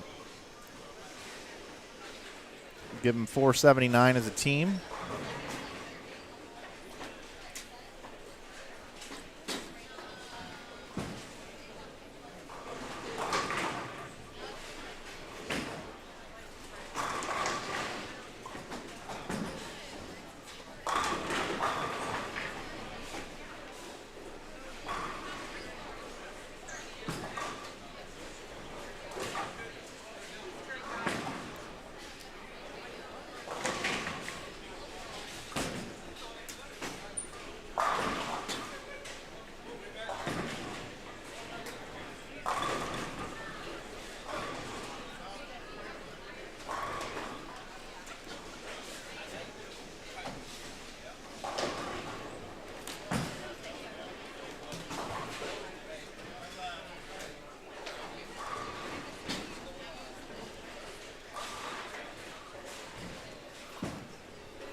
Oh, can't trip the 4.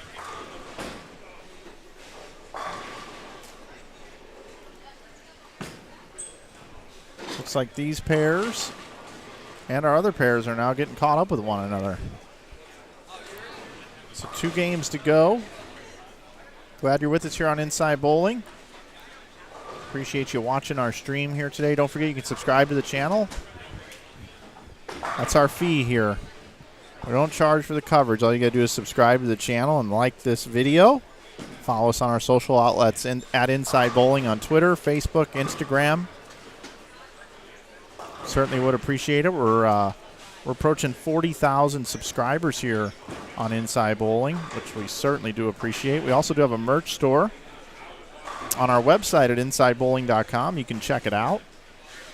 Maybe pick up some Christmas gifts. Certainly would appreciate it. Helps support our stream.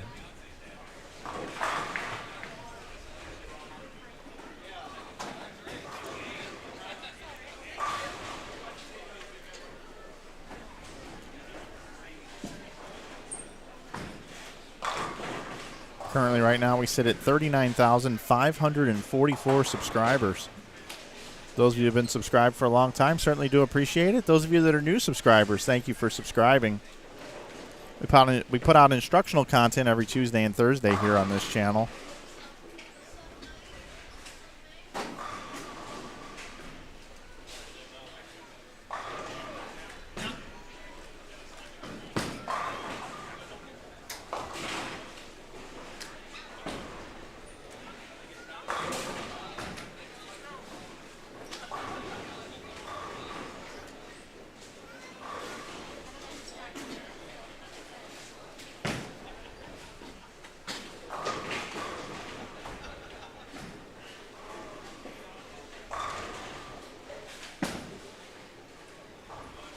Hello, Ron. Good to see you.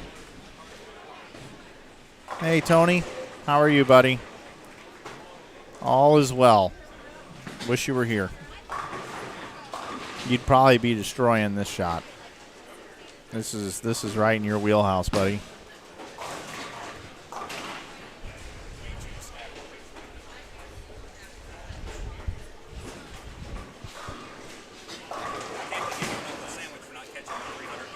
Yeah, well, We know how much you love baseball, Mike. So in honor of you, I do love me some baseball.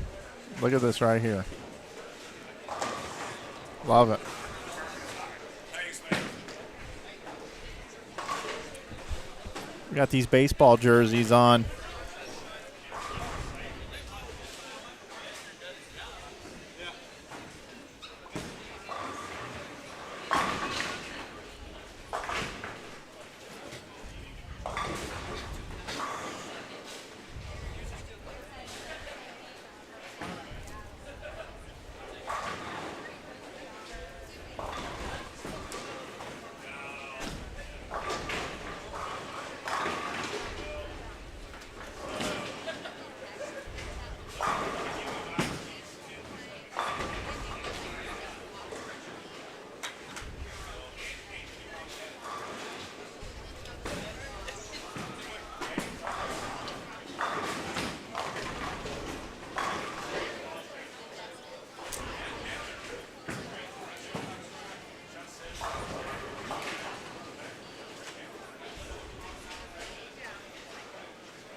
All right, we are officially in game number 7. I'm going to take us down to 21 through 24.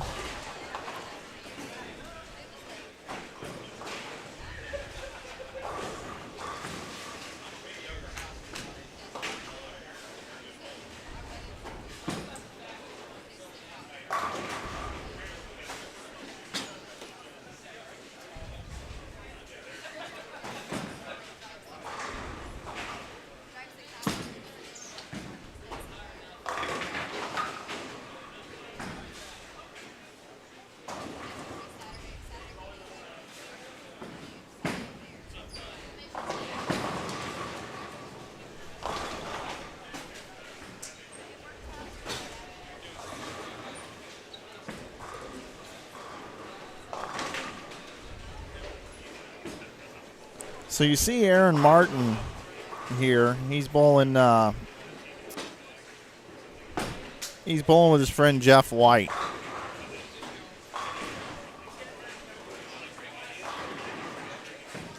And you got to see this. One is a Dodgers fan, one is a Braves fan, and we got a key game coming up here. I just took this photo of them. You guys got to see this. Look at this. How can these two bowl together? Seriously. Look at this.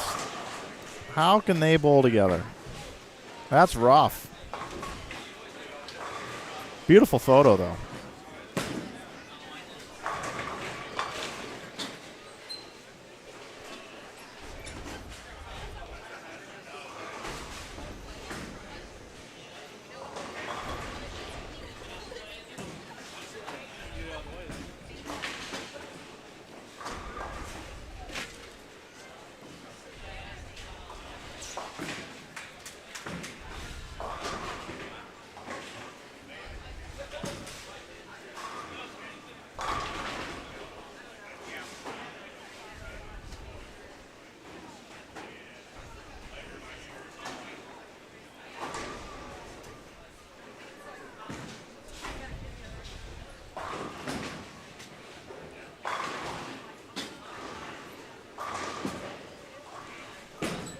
Hello, everyone. I see you guys saying hello in the chat.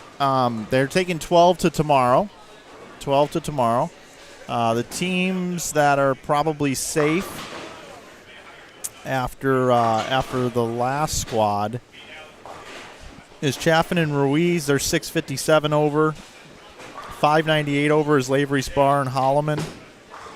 546 over is Hurwitz and Keplinger. 512 over is Brigman and Brown. They are probably safe. Then it goes down to 441 for Justice and Rogers. They are not safe as of right now. Oh, yeah, Diablo, they are happy. And they're perfect so far this game in game number 7 on lane 22. Hannah, your order is ready. Hannah, your order is ready.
Oil pattern is on a house condition here today. Had a question.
So Aaron Martin is the first to miss.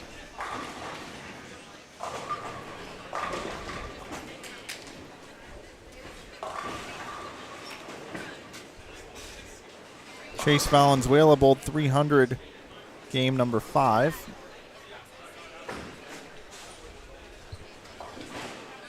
Chase bowled 222, 208, 236, 248, 300.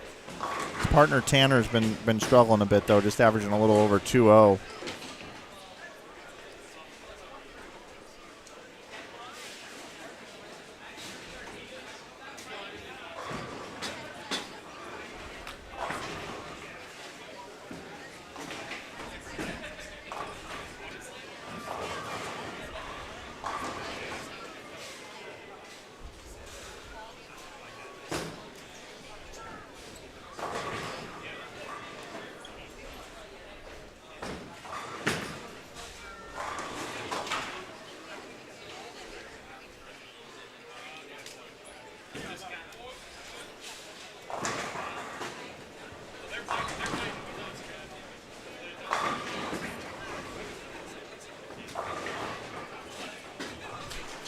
See if Jeff White can keep it going here.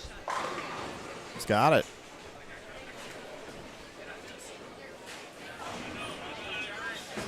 These guys are 116 over after 5. And that was with Bolin 503 game number 5. So they got 100 of it right there. They were even pretty much going into that game.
Should have a standings after 6 here momentarily.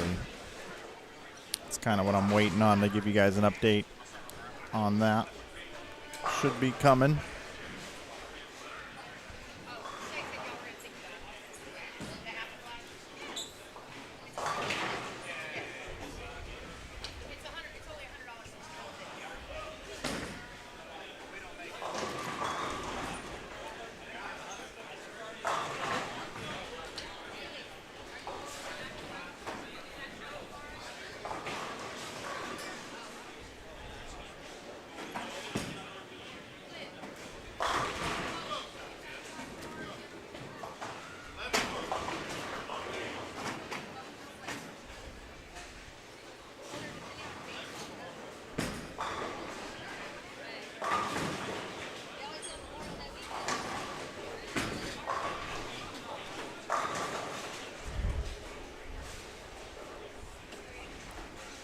Ashley, your order's ready, Ashley.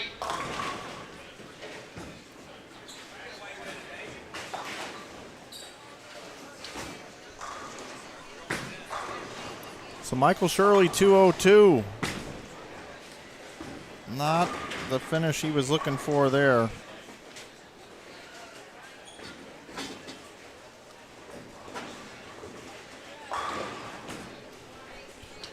Jared Wolf with 255. So as we get ready to go into game number 8 underway. Down here on lanes 27 through 30.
All right, so game number 8 underway here. They're going to be getting me a game number 7 update.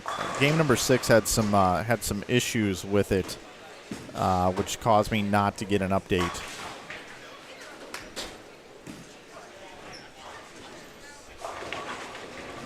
So as soon as I get that, I will pass along the information to all of you. Glad you're watching here. Appreciate you being with us today.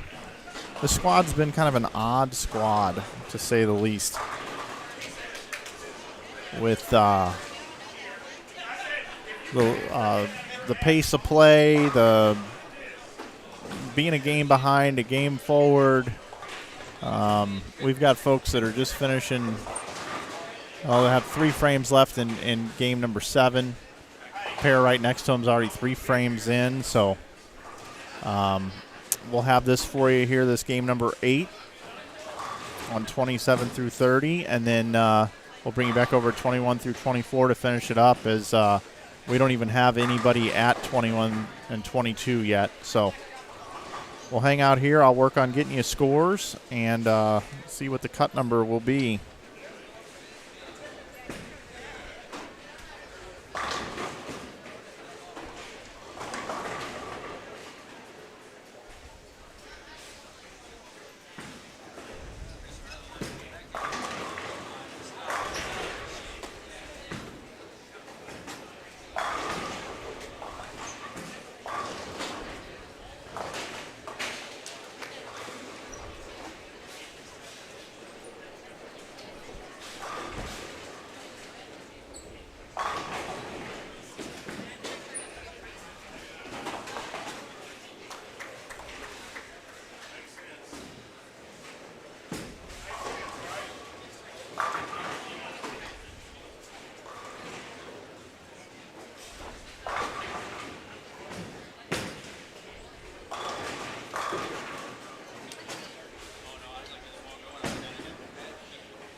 What's the projected cut score? I don't have a good answer for that right now, because games 6 and 7 have already been bowled. I would say 475. 475 over would be my guess. But that's a guess right now.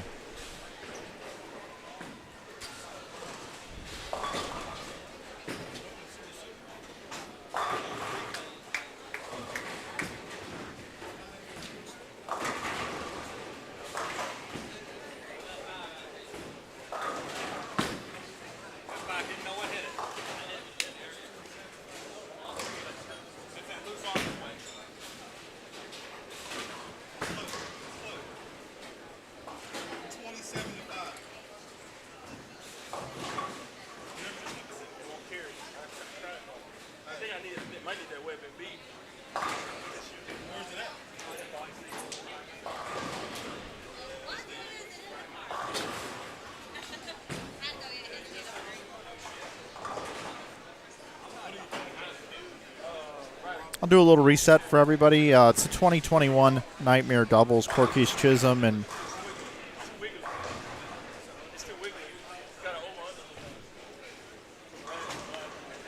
I posted a project.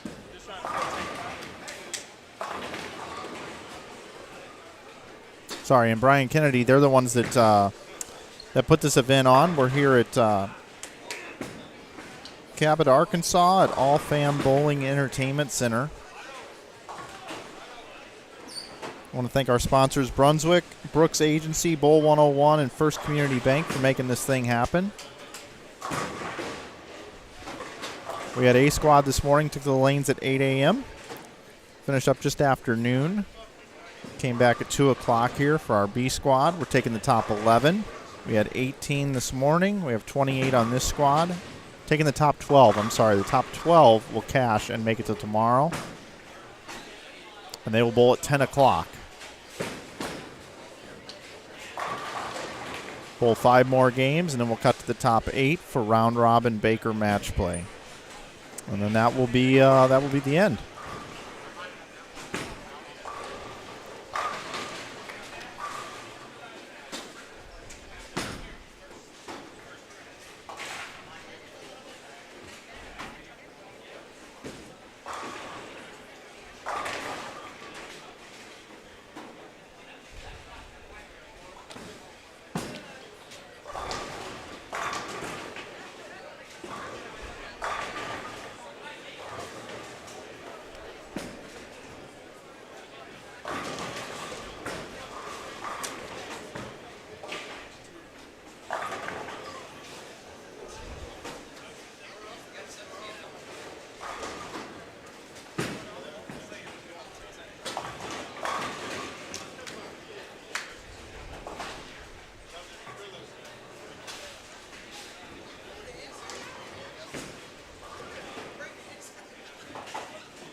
Got a lot of bowlers wanting scores, everybody. I'm wanting scores. But Game 7 just completed on some of the pairs. And like I said, Game 6 had an issue, and they never issued, or it had an issue, and they never put the scores out for game number 6, because by the time they were just got that cleaned up, they were entering Game 7 scores. And then when you go to print 6, it had 7 coming out with it, so that's why I don't have that update either. But I've been over diligently working on this so that we can get an educated number for a cut score.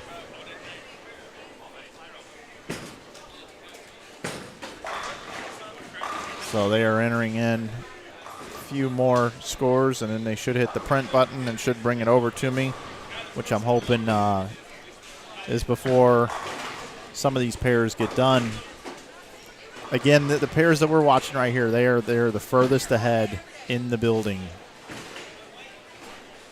We will cut over to 21 through 24 after this, where they are in the second frame.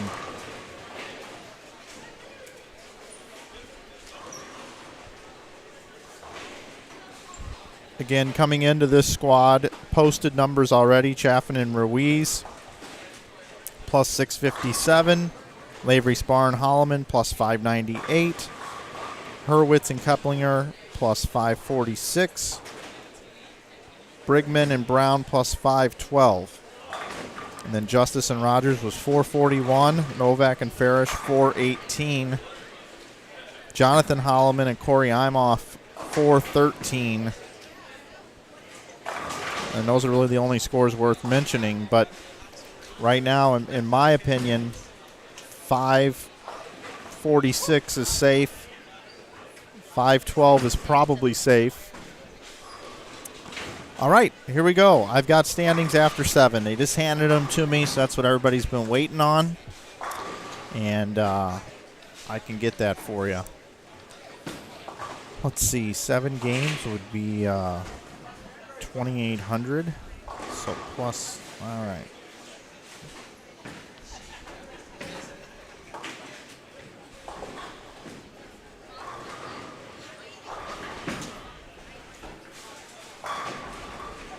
Because Chaffin and Ruiz are at 3857, which is plus 657 in the clubhouse.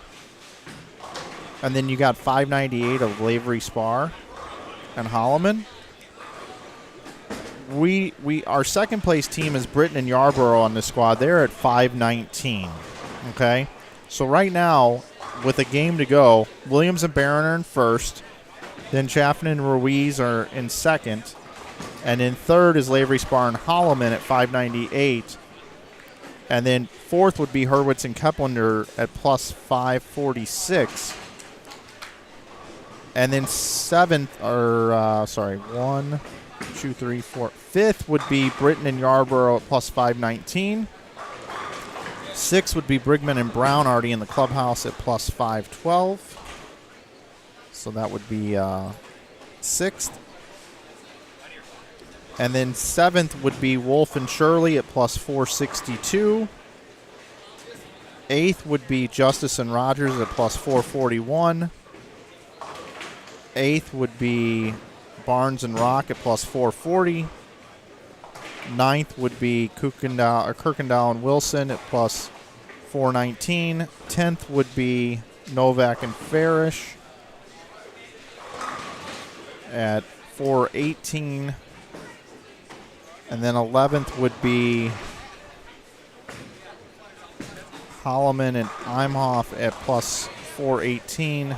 And 12th would then be Imhoff and McMartin at plus 407. But a lot of these scores are with the game to go. So just to give you the update on this squad only, not to confuse you anymore, but Williams and Barron are plus 683. Britton and Yarborough plus 519. Wolf and Shirley are plus 462. Barnes and Rock are plus 440. Fifth is Kirkendall and Wilson at plus 419. Sixth is Imhoff and McMartin at plus 407. Seventh is Brewer and Jenner at plus 397. Eighth is Smith and Cotciones at plus 376. Ninth is Sparks and Pritz at plus 322. 10th is Smith and Brooks at plus 319. 11th is Boyer and Samowski at plus 318. And I'm not going to go back any further than that. So, again, I'm going to draw this up on a separate piece of paper. We've got 12 spots available.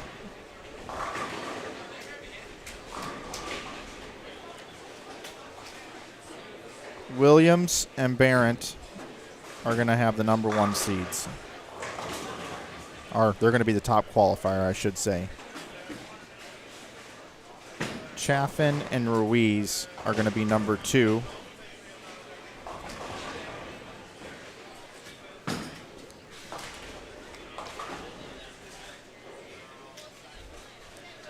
Number 3 is Lavery Spar and Holloman at plus 598. Then at plus 546 is Hurwitz and Keplinger.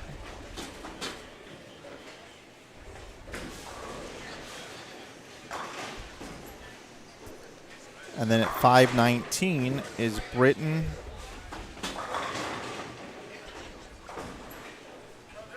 and Yarborough, and they're bowling now. They're at 519.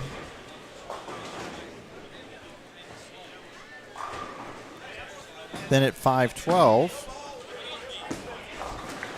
Brigman and Brown. And they're done. That's a dead number. That's in. All right, so there's your top 6 right now.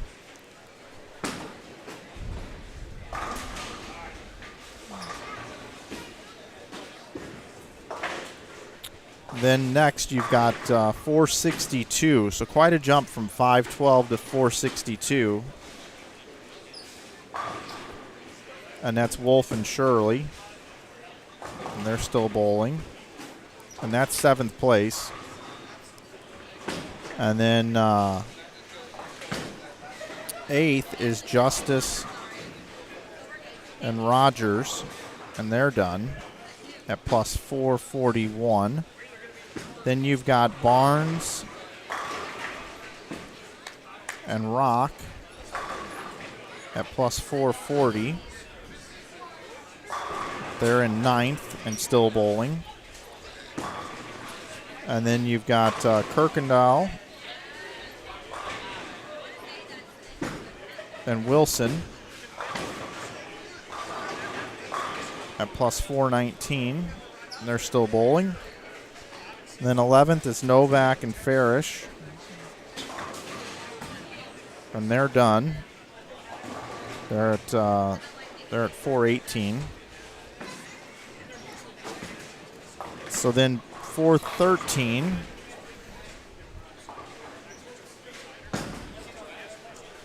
is a dead number, but right now currently it's Holloman and Imhoff. So that's your top 12 right now. The number's 413. Going into the last game with Imhoff and McMartin at 407, looking to go around the 413 number. Brewer and Jenner at 397, looking to go around the number. Smith and Caciones at 376, looking to go around the number. And then Sparks and Pritz are pretty far back at 322, but could still get there. Smith and Brooks at 319 could get there. Boyer, Samowski at 318. So really, we're looking at Imhoff and McMartin.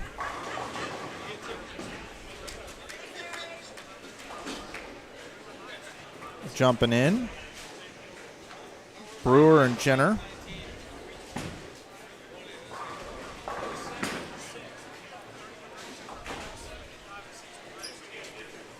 And Smith. Caciones.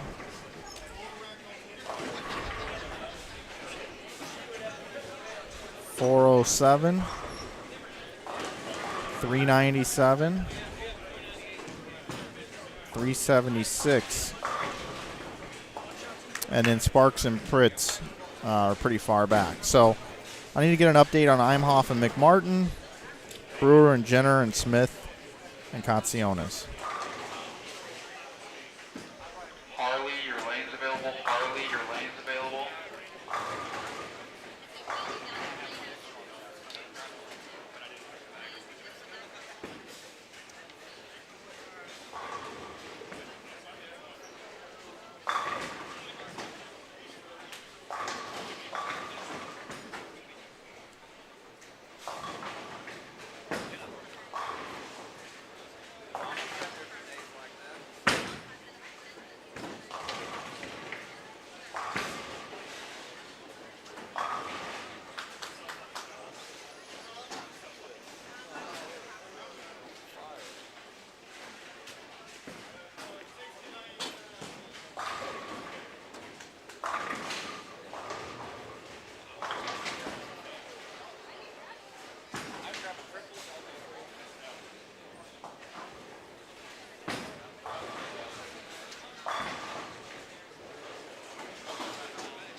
Okay, everybody, I've got some unofficial notes here. So, again, Williams and Barrett are in. Chaffin and Ruiz in. Lavery and Holloman in.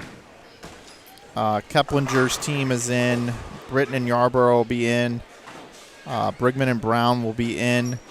Wolf and Shirley will be in. Justice and Rogers will be in. Barnes and Rock will be in. Kirkendall and Wilson will be in. And then it looks like Imhoff and McMartin and Brewer and Jenner are both going to bowl enough to get in and jump Holloman and Imhoff and Novak and Farish. So that's what it's looking like as our top 12 right now based off the scores that I've seen. So Novak and Farish more than likely are going to be 13th at 418. So it's going to be around 450, 460 to make this cut.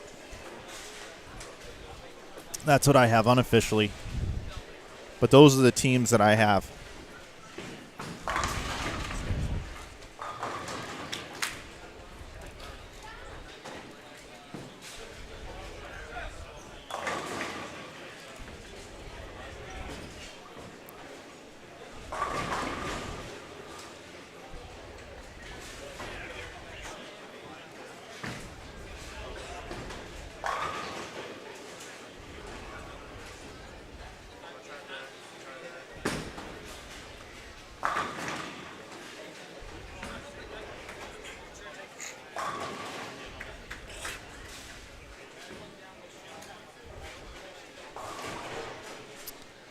All right, so since I got all that data for you, take you back over here, finishing up game number 8 on these lanes.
Mary, your lane's available. Mary.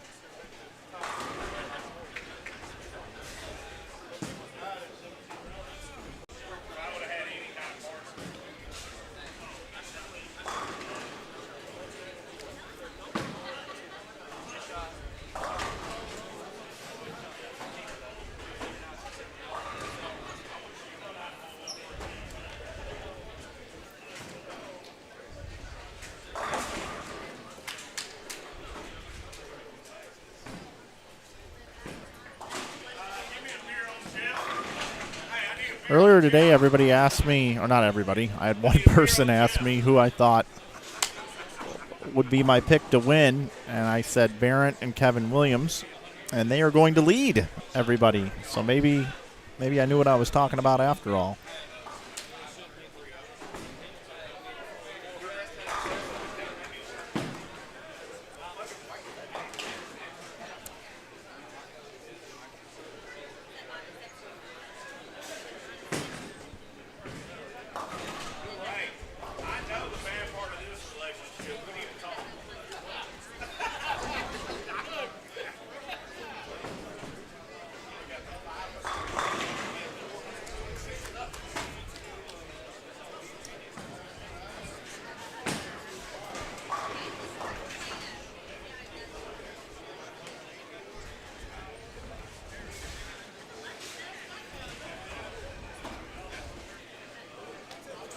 Mary, your order's ready. Mary.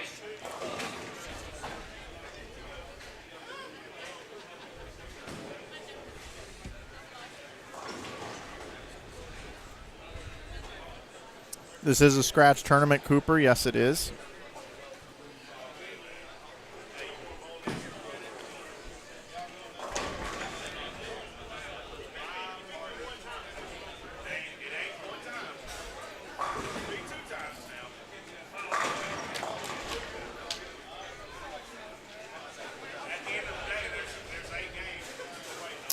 Yeah, the tournament flyer is based on a certain amount of teams bowling, Tony. So it's a ratio. It's 1 in 4. 1 in 4 is the ratio. The tournament flyer is based off a full field. So that's why 12 make it to tomorrow.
Winding down here. This is, I believe, the last two pairs to get done.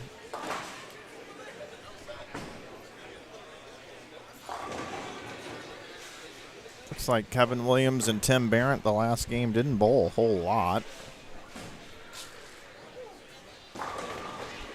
34 over or so. So they're going to get to +7, over 700 to lead.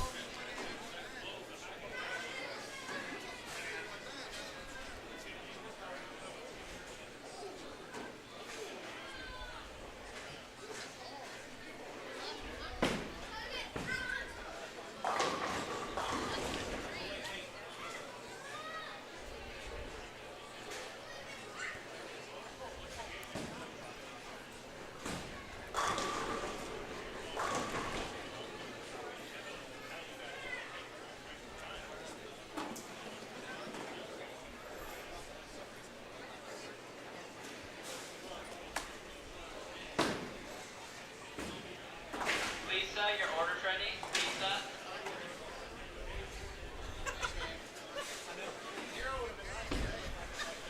Again, if you're just joining me, Williams and Barrett are in. Chafin and Ruiz are in. Lavery, Spar, and Holloman are in. Hurwitz and Keplinger are in. Britton and Yarborough are in. Brigman and Brown are in. Wolf and Shirley are in. Justice and Rogers are in. Barnes and Rock are in. Kirkendall and Wilson are in. And then those are the top 10. So so here, I'll give you the scores. Williams and Barrett were 683 with a game to go. They got over 700. Chafin and Ruiz were from this morning at 657. Lavery and Holloman were from this morning at 598. Hurwitz and Keplinger were from this morning at +546. Britton and Yarborough were at 519 going into that game. They're probably going to move up the leaderboard, but they're in. Brigman and Brown bowled 512 this morning. They're in. Wolf and Shirley were at 462. They're still bowling with a game to go. They're in. Could move up a position. Doesn't really matter. Justice and Rogers finished at +441 this morning. They're in. Barnes and Rock were at 440 going into the last game. They bowled enough. They went around. They're in. Kirkendall and Wilson bowled a good last game. They're in. They were at +419. Novak and Farish were at +418. Okay. Holloman and Imhoff were at +413. And their number was posted on the board. However, Imhoff and McMartin, a different Imhoff and McMartin at +407 bowled were 470-ish or more. So they're going to go around. And Brewer and Jenner, it was reported they were bowled 470 or 480. So they're going to get into the 460s. So they're going to go around. And no other teams had enough to go around those teams. So right now, that's what we're looking at. Not official standings, but that means the cut score is going to be around 440. Justice and Rogers may have the last spot at 441, which was bowled this morning. So that's what we're looking at right now for cut scores.